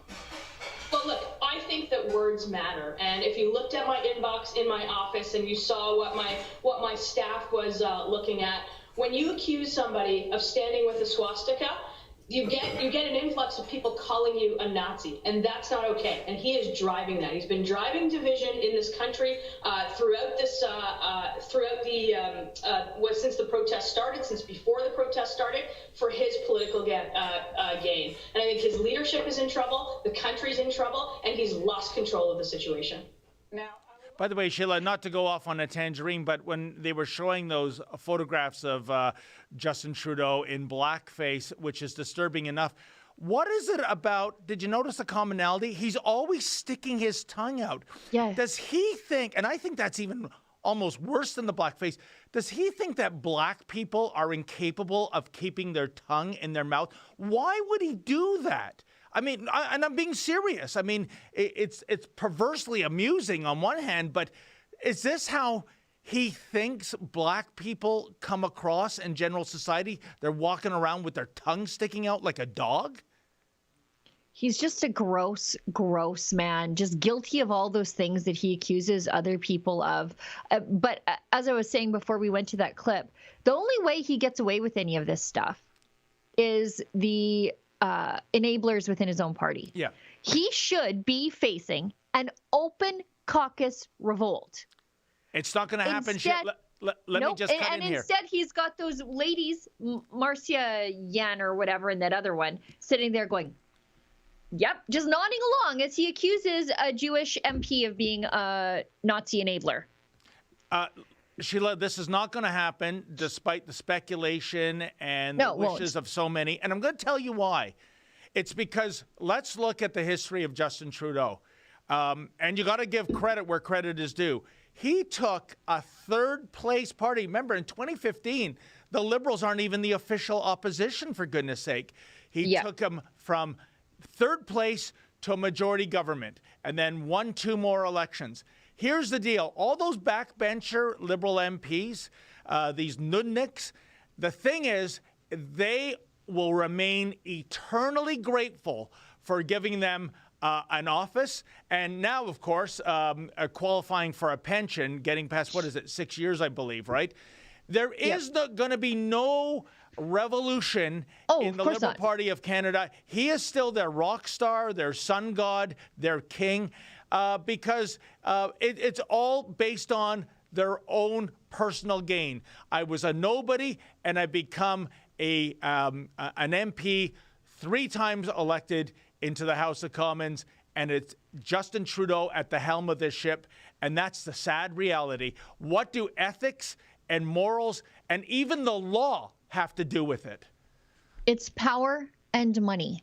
That's all they care about. Power and money. They don't care about charter rights. They don't care about any of the things that they say they talk about. They don't care about climate change. Neither do I, but at least I'm honest about it. They just care about using climate change to control your life. They don't care about free speech or human rights or any of those things, because when it comes down to it, they are the ones crushing human rights in Canada. The Truckers' Convoy is the most successful human rights movement we have seen in my lifetime. And yet it is going to be crushed, or it is attempted to be crushed under the boot of the state. And this, if Putin were doing this, who wouldn't shut up about it? Justin Trudeau, Joe Biden, that you couldn't hear silence from them.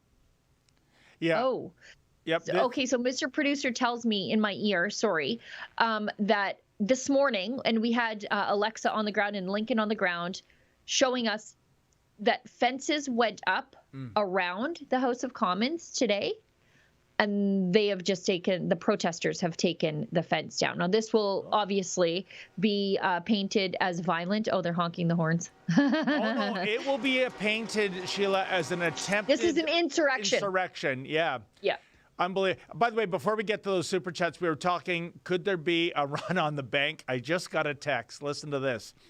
It's from Lady Menzoid. David, after the live stream, please send me an email to say that you give authorization to close or move anything that we have in our joint account at the bank.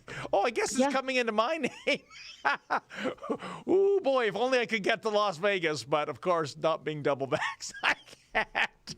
Anyways, I think this story has legs, Sheila. Suddenly, I think anyone that's given a donation, even $10, they're terrified by all this talk about frozen assets and seizing bank accounts. And you know what? And are you at all distressed, Sheila, that somebody like, the Royal Bank of Canada, that now subscribes to politics when it comes to giving a mortgage out, that they might be given a fiscal kick in the you-know-what? I'm not. Yeah, I'm not losing any sleep over the banks suffering through this at all. These are banks that, they'll do business with you or not based on your politics. This is absolutely no different. This is did the banks put up any resistance to any of this? I bet not. Oh, no. They don't care. I mean, they don't care. They're federally regulated. You think they want to play dirty with the government? What am I saying? Play dirty? Take a stance, a rightful stance against the government or the bureaucracy. Right thing. All they care about is their soaring quarterly dividends to shareholders and their profits. And Canadian banks are not ones to rock the boat. It's, follow the money. It's all about the money.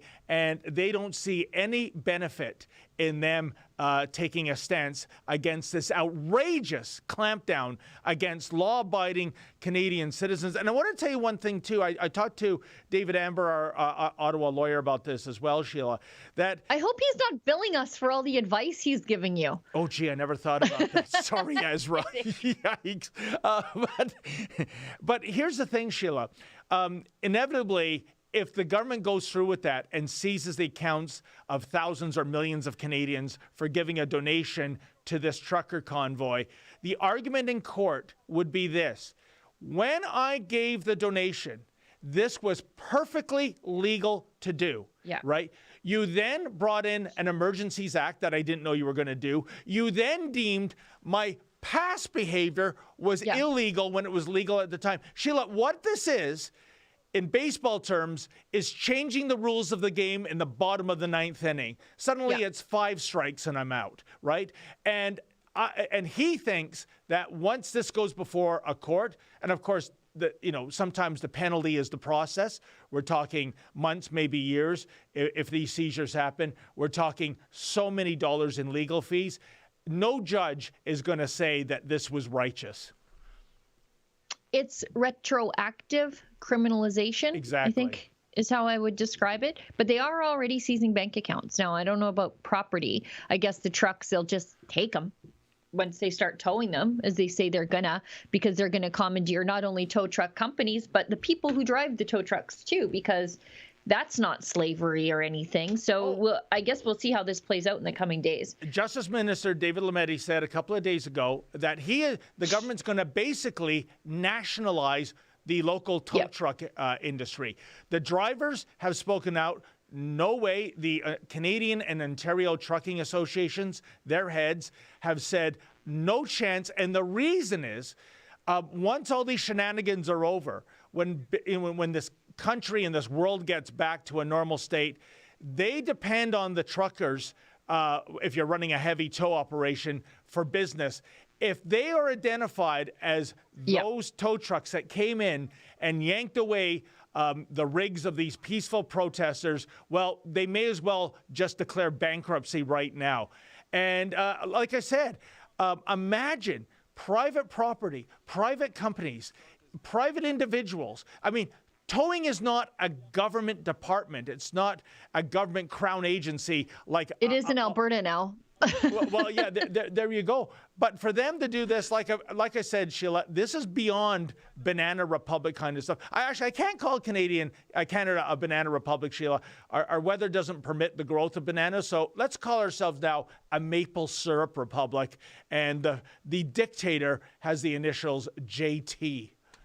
Well, over here in the Canola Republic of Alberta, our government has had to procure their own tow trucks because no tow operators would be involved in towing any of the blockades. So the government has gone and decided to be proactive. They are going to procure their own tow trucks. Sheila, if I was an Ottawa area tow truck driver with this kind of equipment, I would do what the RCMP did to those excavators. I would vandalize my own equipment and go, I'd love to help you out, but look. Something happened. Yeah. Aside from me having COVID, my rig is down too. Some nasty person, some deplorable vandalized it. Sorry. I wonder what Minister Lametti would say to that. What a disgrace. Yeah. Okay, so we should get to some of these chats because we are 12 minutes past the hour, and I have a meeting to be in here shortly. So okay, it's several videos to watch for editorial review. And we've got a buck from our friend and colleague Andrew Chapados, who says, Menzies, who is Dean Blundell? Dean Blundell is someone that used to have a job at 102.1. He was fired. It's Didn't funny. he say creepy things about young girls? I think he said some homophobic things, but regardless, I'm not one to subscribe to cancel culture. Dean Blundell has gone from I think, a pretty funny morning man to a very embittered troll online. Case in point, when I was beaten up by Justin Trudeau's henchmen back in December on a public sidewalk where I was posing no harm to anyone, Dean Blundell, and I don't understand why, There you go. Dean Blundell firing over homophobic remarks. But he tweeted something out, and he said that here is video footage of Menzies getting beaten up. Nothing like these visuals to send you off with a smile in your face for the weekend. I'm paraphrasing, of course, but the point is he was cheering the beat down on. And I think this is someone, Sheila, who lost a gig in mainstream media and is now incredibly bitter and is now lashing out at others who, quite frankly, are enjoying a measure of success. I'm not mad at Dean Blundell. I feel extreme pity for this pathetic individual. Yeah, there's a lot of, if you Google Dean Blundell fired, there are a lot of times that he was for a lot of dumb things. Yeah. But he's always cheering on other people to lose their careers. No, I advocate freedom of speech. But I think the last time he was fired, there was an element of him talking about a court case in which you couldn't give those particular details. I'm going by memory. It's going back years ago. So that was a serious line he crossed, and it wasn't some kind of political correctness thing. It was some kind of a judicial thing. But like I said, here's a guy who was riding high once upon a time, can't get hired in this town. I think he does a podcast or something. I have no time or desire to tune into it. But he has a hate on for me. I don't know why. I don't know, because you have a job. Maybe, I don't know. Like, it's just like he's fired. He's like he's Justin Trudeau. He's just fired for all those things that he accuses other people of being: sexist, transphobic, racist. Fired. And then he apologizes, and he gets a second chance, and a third chance, and a fourth chance, and then just blows it. It's like he can't help himself. And he's like so many of those people who were like former free speechers who've now suddenly gone woke. Like Charles Adler, like Michael Corrin, because that if you are not willing to work hard and be true to your principles, that's where the money is at, because those jobs come government subsidized in the mainstream media. And you know what, Sheila, one last thing on this. You know what the difference is between us and the likes of a Dean Blundell? I would go to bat, even now, even after all the nasty stuff he said about me, that, okay, he made a so-called homophobic comment. It offended the sensibilities of a gay person. I don't believe that's worthy of a death sentence. Once upon a time, you did an on-air apology. Maybe you were taken off the air for 3 days. But in cancel culture, you are in jail as in forever. And I just want to say that think of the worst crime you can commit, Sheila. That would be, in my book, first-degree murder. You, in a premeditated way, took the life of another human being. In Canada, you're looking at a 25-year sentence unless deemed a dangerous offender, and you are out. Why? Because we believe in second chances, even for the most heinous crime. Yeah, Homolka in Montreal, taking her kids to school, no problem. It's like nothing ever happened. No one, let's not forget that she was a co-serial killer. But we will give you a permanent death sentence or permanent incarceration in thought crime penitentiary if you say something that goes across the politically correct grain. That is despicable. It makes no sense. So I'm just saying, while Dean Blundell is happy I get beaten up, while Dean Blundell would love to see me taken off the air, I would still stand up to allow him to say what he says, because we really believe in freedom of speech. I think we've given this guy more thought than I've ever given him, ever, in these few short moments. I don't even, I know on Twitter he likes to try to get my attention. It's weird. There are a few people like that who are like, they'll come up and say the most insightful comments about my political arguments, like, you're ugly, you have a man face, you're old. What? Good argument, guys. Good arguments. Very, Sheila, very good. How could making me They it's must be fine, visually whatever. impaired. You're beautiful. Can I say that? David, can I call a coworker beautiful? We don't have a human resources director right now. I think I am the human resources person. But the reason I bring that up is because they don't actually have legitimate arguments, but they pick fights with us for attention to get like street cred with the other leftists. So I just don't even pay attention. It's so pathetic. And I feel like even talking about him right now is punching down. So let's just move on. Good job, Andrew, for hijacking the show. Let's keep going. Sheila, one last thing about those awful people that say those vile things about you. I don't care. Think of what Margaret Thatcher said when she was asked about when people say, oh, you're ugly, oh, you're fat. She said, I'm very happy, actually, because when you resort to ad hominem attacks, that means I've won the argument. You have nothing to say. You're now throwing insults as opposed to points that further the debate. So there you go. When they say that to you, you have officially won. Sheila Gunn Reid, victorious again. I just think they're just looking for a fight, like they want to offend me, and I literally could not care less what they think. Like, I couldn't care less. I just don't care, but he just does it for attention. So many of them. If you're watching and you're hate watching me, because I know you are, I don't care. Go, go feed your cats. Do something like that. Like what? You're neglecting your cats when you're bothering me. Go take care of your cats. Fraser McBurney gives us $5. When and if Trudeau sends in those shock troops, you will see the Liberals drop from 32% to 16% down to 8%. End the emergency now.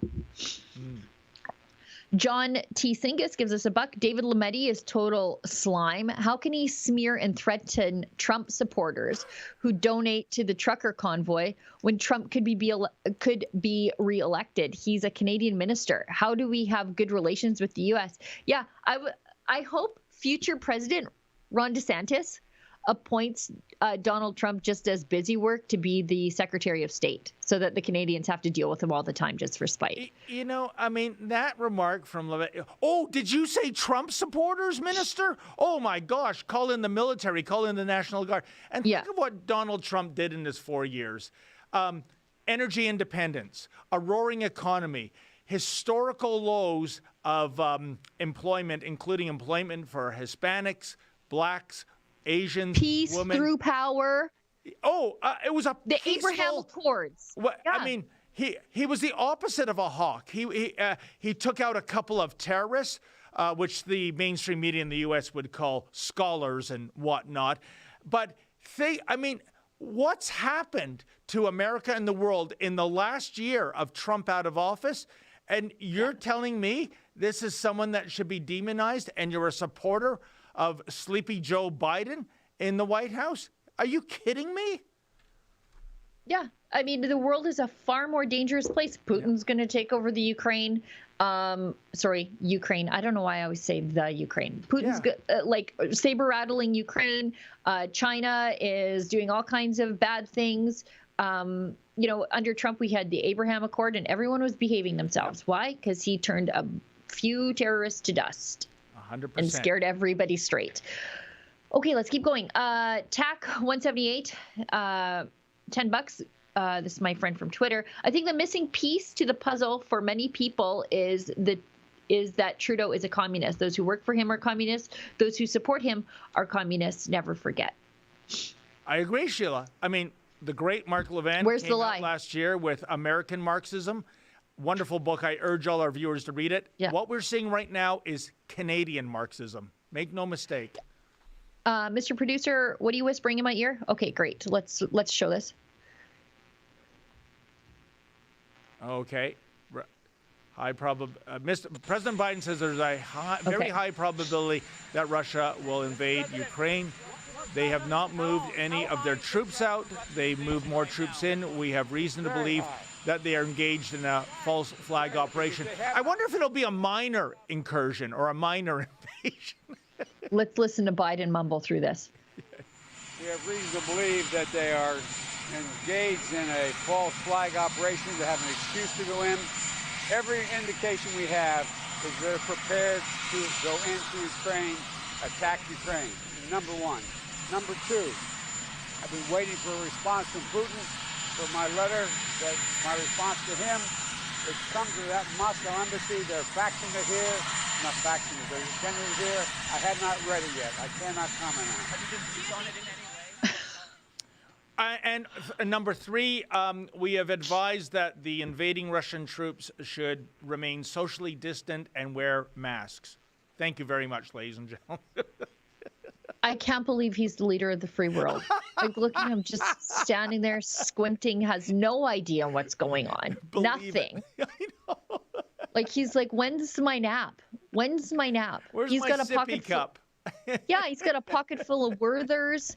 He should just be hanging out with the grandkids. He shouldn't be in charge of anything. This is elder abuse, Democrats. Stop it.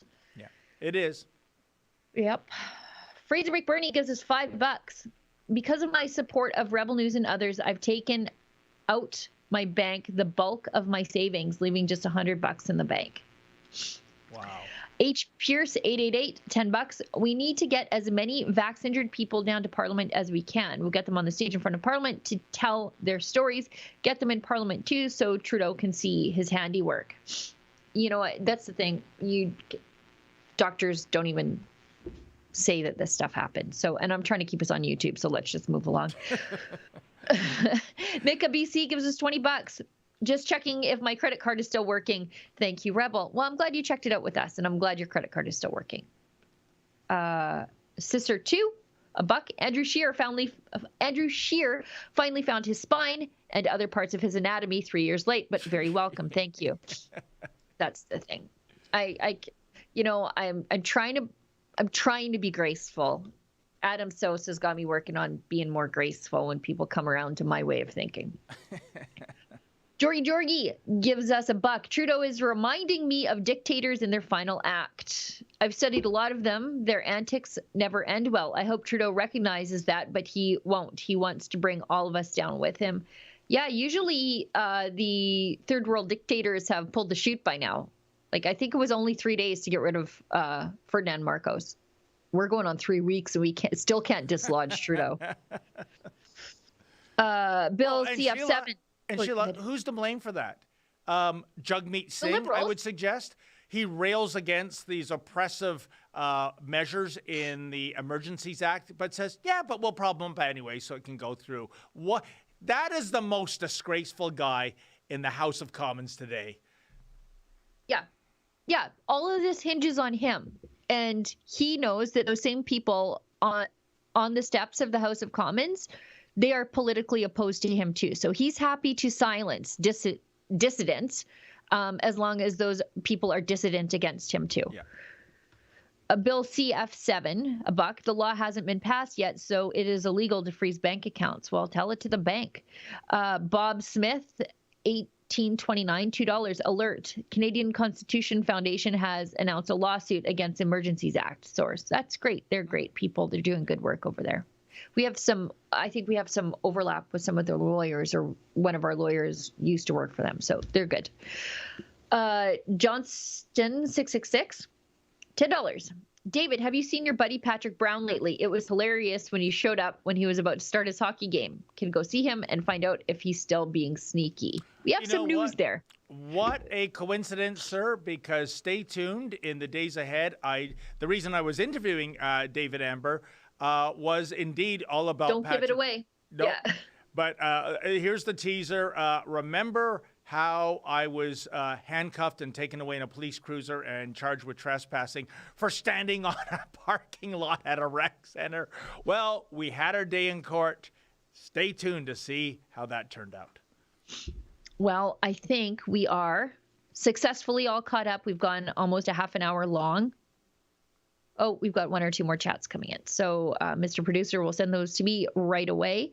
David, what do you think is going to happen? Do you think the Liberals are going to prop up the NDP are going to prop up the Liberals today?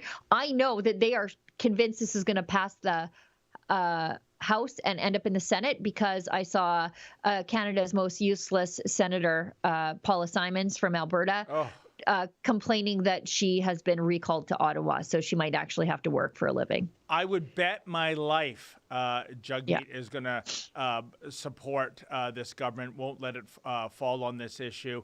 Because you know what? He's very concerned about all the racists and bigots and white supremacists out there, and something should be done. Although his brother-in-law, I understand, made a sizable donation to the trucker convoy. So all is not simpatico in the Singh family, I understand. But yeah, he's trying to play it both ways. He's saying these are extreme measures, these are unacceptable in a democracy, blah, blah, blah. But when push comes to shove, you know, it's like you see on some police cruisers, deeds speak, Sheila. And he is going to vote. And here's the question. I wonder if it's a whip vote. I wonder if he's told his caucus, you must vote to support this government. Singh is trying to play it both ways.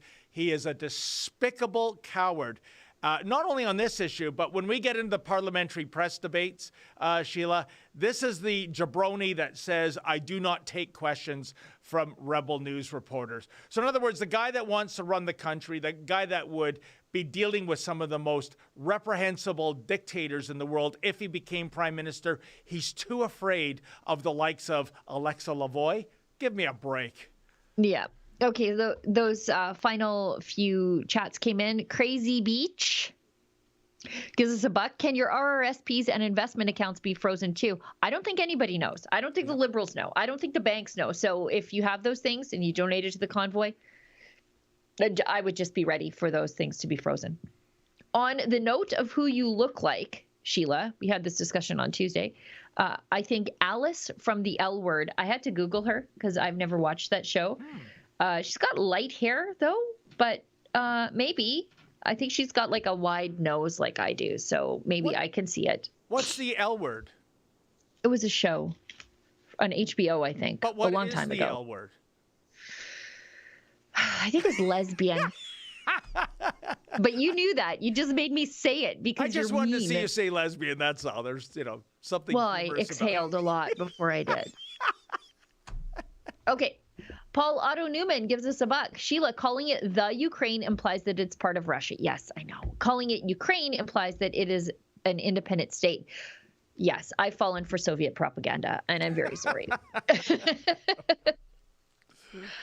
Schmickel, $5. Was there information found regarding the editing or modification of the Emergency Acts page, edited February 15th, 2022? They can edit it all the time because they can change existing laws and regulations through an order in council. Like they can add penalties to certain acts. That happens all the time. So if you see a law that's been edited, that just happens because there's this thing called an order in council, which means that it doesn't have to go before Parliament. They can just sort of do it, and it becomes part of the law. It just becomes a regulation in the law. So when you see things edited, it happens all the time. So obviously, since they just invoked the Emergencies Act and they are putting things in there about kids and the proximity to a protest, that's all new. So you will see that law being edited on February 15th, 2022. Always read the fine print. I want to quickly mention this news item, Sheila. We're having an election in Ontario on June 2nd. One of the promises of Doug Ford and the PC party was that electricity rates were going to be cut by 12%. So here we are 4 months away from the June election, and they haven't been cut. And when queried on it, it kind of, to paraphrase the premier, it was kind of like, well, suckers, read the fine print. What we meant to say is that if the Liberals got back in again, they would have raised the rates by 12%, but we froze them. So, Sheila, it's kind of like me going on a diet to lose 50 pounds, and I don't even lose 1 pound, and I go, no, it's a success, because if I had eaten really the way I wanted to have eaten, I would have gained 50 pounds, so I didn't gain the... Can you believe that? And this is from a conservative premier. How's your buck of beer coming, by the way? Speaking of election promises. The NDP do this all the time in Alberta, too. They're like, oh, look at the cuts to healthcare. And it's like, no, it's not a cut if we don't give you as much money as you were asking for. Yeah. We still gave you more money, increased spending. But if we didn't increase it as much as you were asking for, that's not a cut. But yeah, it would be nice if Doug Ford followed through on like any novelty election promise, like being for the people. And, Ontario whatever's open for business? Remember open that for whopper? business, for the people, buck a beer. We're really batting 1,000. Again, read the fine print. If you're Costco, Walmart, or the LCBO, you're open for business no matter what. I mean, even if a tsunami hit Ontario, you're open for business. You mom and pop businesses out there, go home and go out of business. You know what? Quickly before we wrap up, okay, we've got a little update from Toronto Police, and there's one more thing I want to talk about. Ottawa Police, of course. We know you've been through a lot, and we're committed to returning your streets back to normal. We know that the increased police presence may be distressing to some. We're here to keep you safe and complete our mission. We will be communicating all of our actions as soon as we can, and you will be hearing more from us in the hours and days to come. And Sheila, you want to know why they put out those tweets? It's this. They're coming. They're coming. No, not only they're coming. Remember, the people in Ottawa or in Canada or anywhere in the world that are urging governments to crack down on these trucker convoy peaceful protests are the very same people who campaign on defunding the police. But now that the police are useful idiots with the use of force to shut down a political movement they despise, suddenly we like them. And the Ottawa police are saying, hey, we know in normal times you hate us, but please don't be too triggered because we're actually trying to do your bidding, at least on this state of affairs. Sheila, we're living in the bizarro Superman universe. What can I tell you? We're never going to get off air because I have two more things that we need to talk about. Okay. There's a perfect example of this. I forget her name. Catherine something or other. I tweeted about her the other day, and then that was the day that Defiant L's, like the account that just screenshots Democrats being hypocrites, that was the day it got canceled. Then I'm like, oh no, did I just cancel myself by doing exactly the same thing?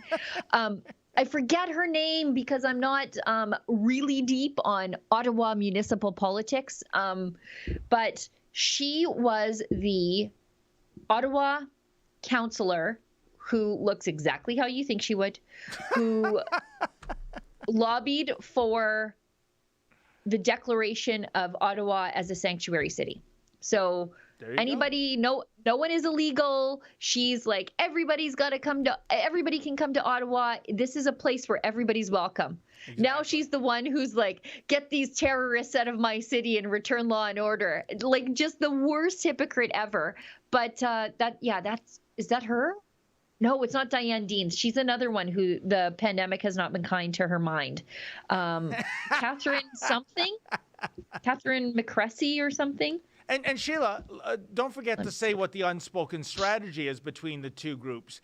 With the illegals, there is this quid pro quo, unspoken, unwritten agreement that every 4 years you vote for Team Red, Liberal. But they know the demonstrators, part of the trucker convoy, is there a single Liberal voter in that group? And no, they can't be converted to go red. So that's why one group is demonized. Yes. And another group is welcome to come into Ottawa. And of course, even during COVID, Roxham Road remains open for any illegal aliens coming in. Again, the proviso being, remember, every election, vote Liberal. That's the difference. Yeah, that was her. He found her. I think, what was her name? Catherine McCressy? Is that it? Oh, Catherine McKenney. Pronouns every time. Looks exactly how you think she would. Well, you know exactly where somebody stands when you see it's a they, them. So that means you know she's... What?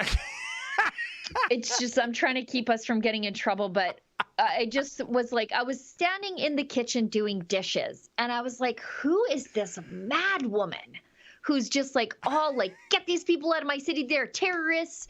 We need to restore law and order. They're not welcome here. They're Canadians. That's their capital city. Yeah. If anybody's welcome in Ottawa, it's them. But anyways, I was like, I wonder, I bet you this person was spearheading the movement for sanctuary cities that plagued Canada a few years back, and sure as heck, it was her. I was like, I see. Well, speaking as someone from the ZZer community, I completely agree with you. One last thing before we go. I don't know if you saw this morning. Well, we talked about it a little bit. The COVID virus is really just the smartest virus that's ever existed. And I'm going to parse my words carefully so that we can stay on YouTube, because apparently, much like how it knows to attack you if you are out on the streets walking your dog on a certain calendar day after a certain hour at night, or if it knows to attack you if you're standing in a pub, but not if you're sitting in a pub having a beer. The virus also now knows whether or not to attack you based on what's in the sea can that you're hauling with your semi-truck. Mm-hmm. So unvaccinated truckers delivering vaccines and COVID devices are exempt from border rules. So I guess somehow the disease knows that you are carrying PPE or ventilators or vaccines. And so if you follow the science TM, it's perfectly fine to dodge the mandatory vaccinations, the mandatory testing, the mandatory isolation rules that Justin Trudeau has imposed on people hauling food, which I'm also pretty sure is essential. But they've given this exemption due to the urgent public health necessity. So if it is safe for a trucker to haul vaccines and jump the stupid rules, then it is perfectly safe for the trucker hauling your sweatshirts, avocados, whatever. But more nonsense that doesn't make any sense. Sheila, you're 100% right. I don't know why we're only learning about this right now, this enormous loophole. And of course, the proponents are saying, well, you know, the COVID-19 vaccine, it's a matter of life and death. As you just said, well, so it's here's food. Something. Food. Do you know what, folks? I swear to God, this is true. You have a 100% chance of dying if you don't eat. You know, what about the medicine that the truckers deliver to the pharmacies of our country? I'm not talking about the vaccine. I'm talking about all the other medicines that people need to stay alive. And for Justin Trudeau, how do you think your blackface cream is getting over the border for His you drink box water bottle sort of things are getting to the door. They're not walking there. But I guess we're all essential. These are all essential items, Sheila, but some essentials are more essential than other essentials, to paraphrase George Orwell. That has been the story from the beginning of the pandemic. What is essential to the Liberals is not essential to you. So I think it's an essential health emergency for somebody to have a job and pay their bills, and keep a roof over their head and feed their kids. Not so for the Liberals. So that's your latest hypocrisy. But I think that brings us to the end of the show. We went 41 minutes over and we started 10 minutes early. Do we get paid overtime for that, Sheila? I mean, we don't have overtime here, David. What am I saying? Okay, well, folks, thank you so much for tuning in. A special thank you to all of you who generously chipped in. We really appreciate that. Sheila and I will be back on the live stream on Tuesday. Tomorrow, 2 other rebels whose identities I do not know at this moment shall be here at 12 noon Eastern. And in the meantime, as always, stay sane. Use of force and violence, or do we resolve our differences through peaceful, civil means? That is the question that is put before Canadians today. Our history has been one of peaceful civil discourse and to resolve differences in considered, thoughtful manners. Our Prime Minister is asking us to discard our history, and to embrace forceful, violent means to resolve our differences. With that, I would like to ask Professor Bruce Pardy to come to the podium.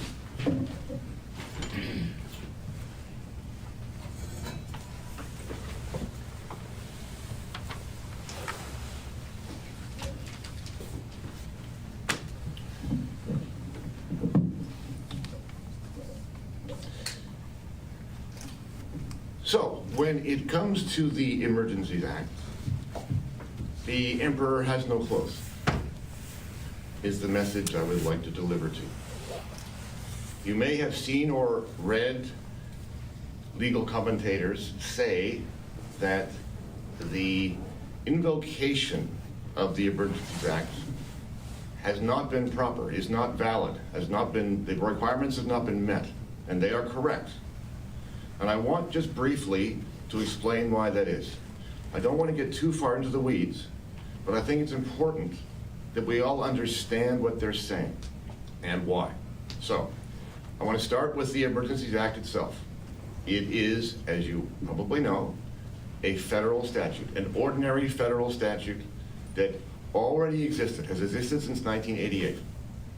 It provides the framework for a government to invoke as long as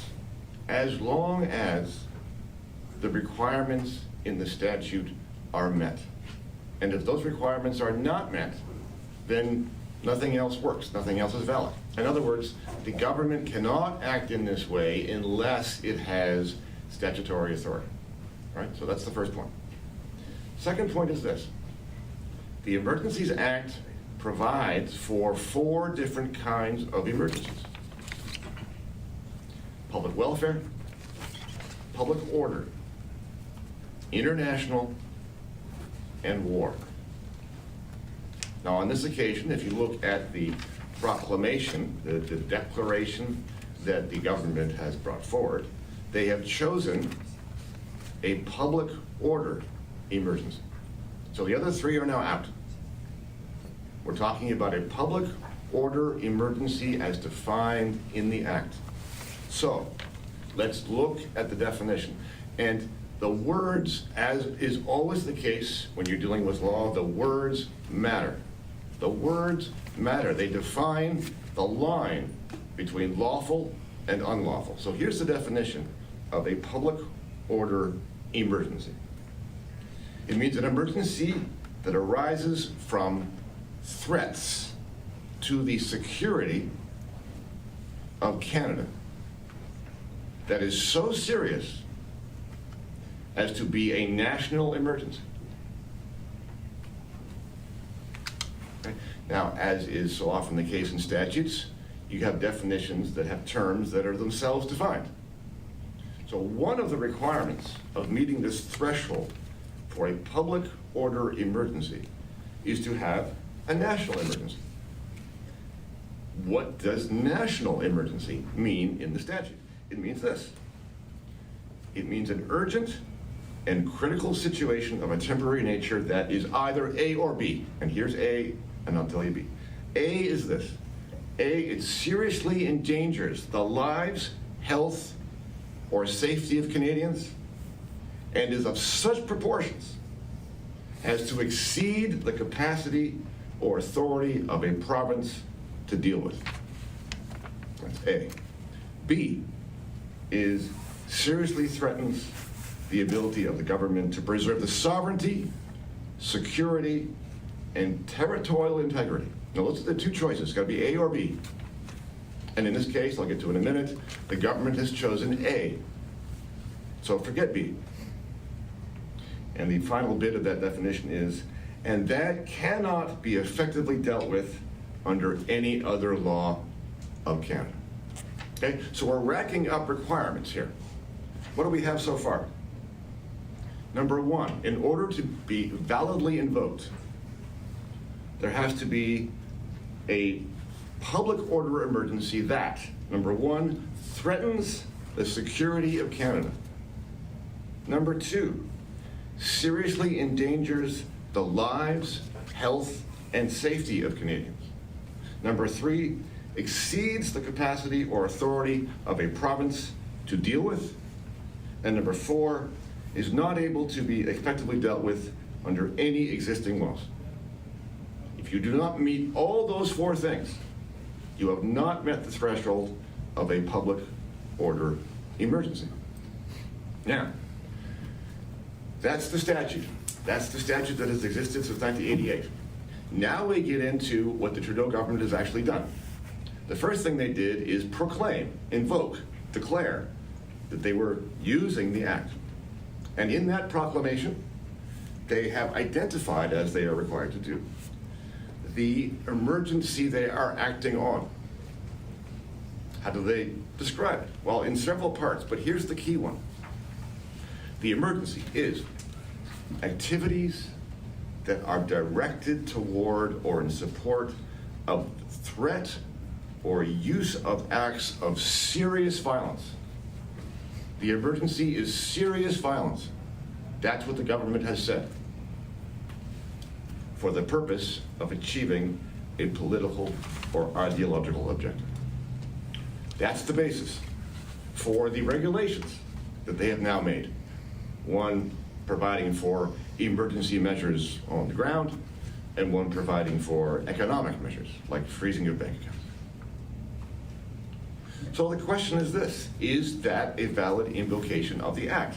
Well, just this morning, in response to a reporter, the Minister of Public Safety was asked what the basis was, whether or not they had intelligence about the violence or the weapons. Because after all, keep this in mind, there has not been any violence in Ottawa from the convoy. There has been no violence. And so there must be some kind of evidence that indicates that there's going to be violence, there's going to be a threat of violence, because here again are the words. The words are in the proclamation: the threat or use of acts of serious violence. In response to the question from the reporter, the minister said that there was no intelligence of the existence or presence of weapons in downtown Ottawa. And in fact, what he said instead was that the basis for the government's actions was rhetoric. Rhetoric. It was speech.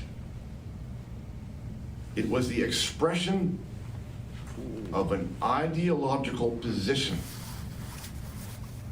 Now, just for a moment, consider the implications. This is a government that has invoked an emergency statute on its own admission on the basis of something that somebody has said. They have no actual violence occurring.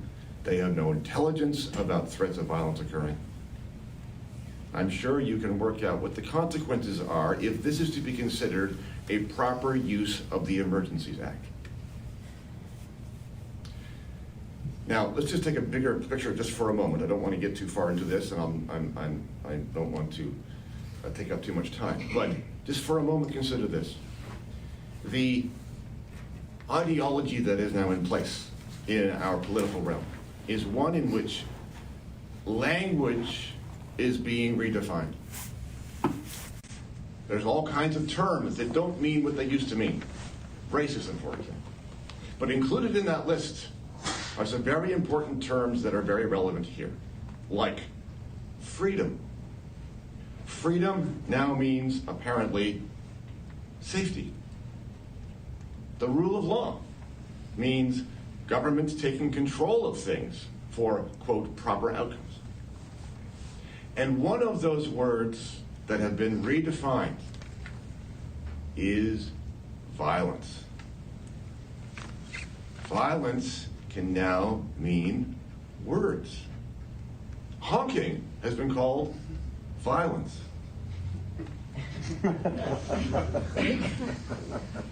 And they now are taking that literally. They have said they're proceeding against violence, and what do they have? They have words. They have rhetoric.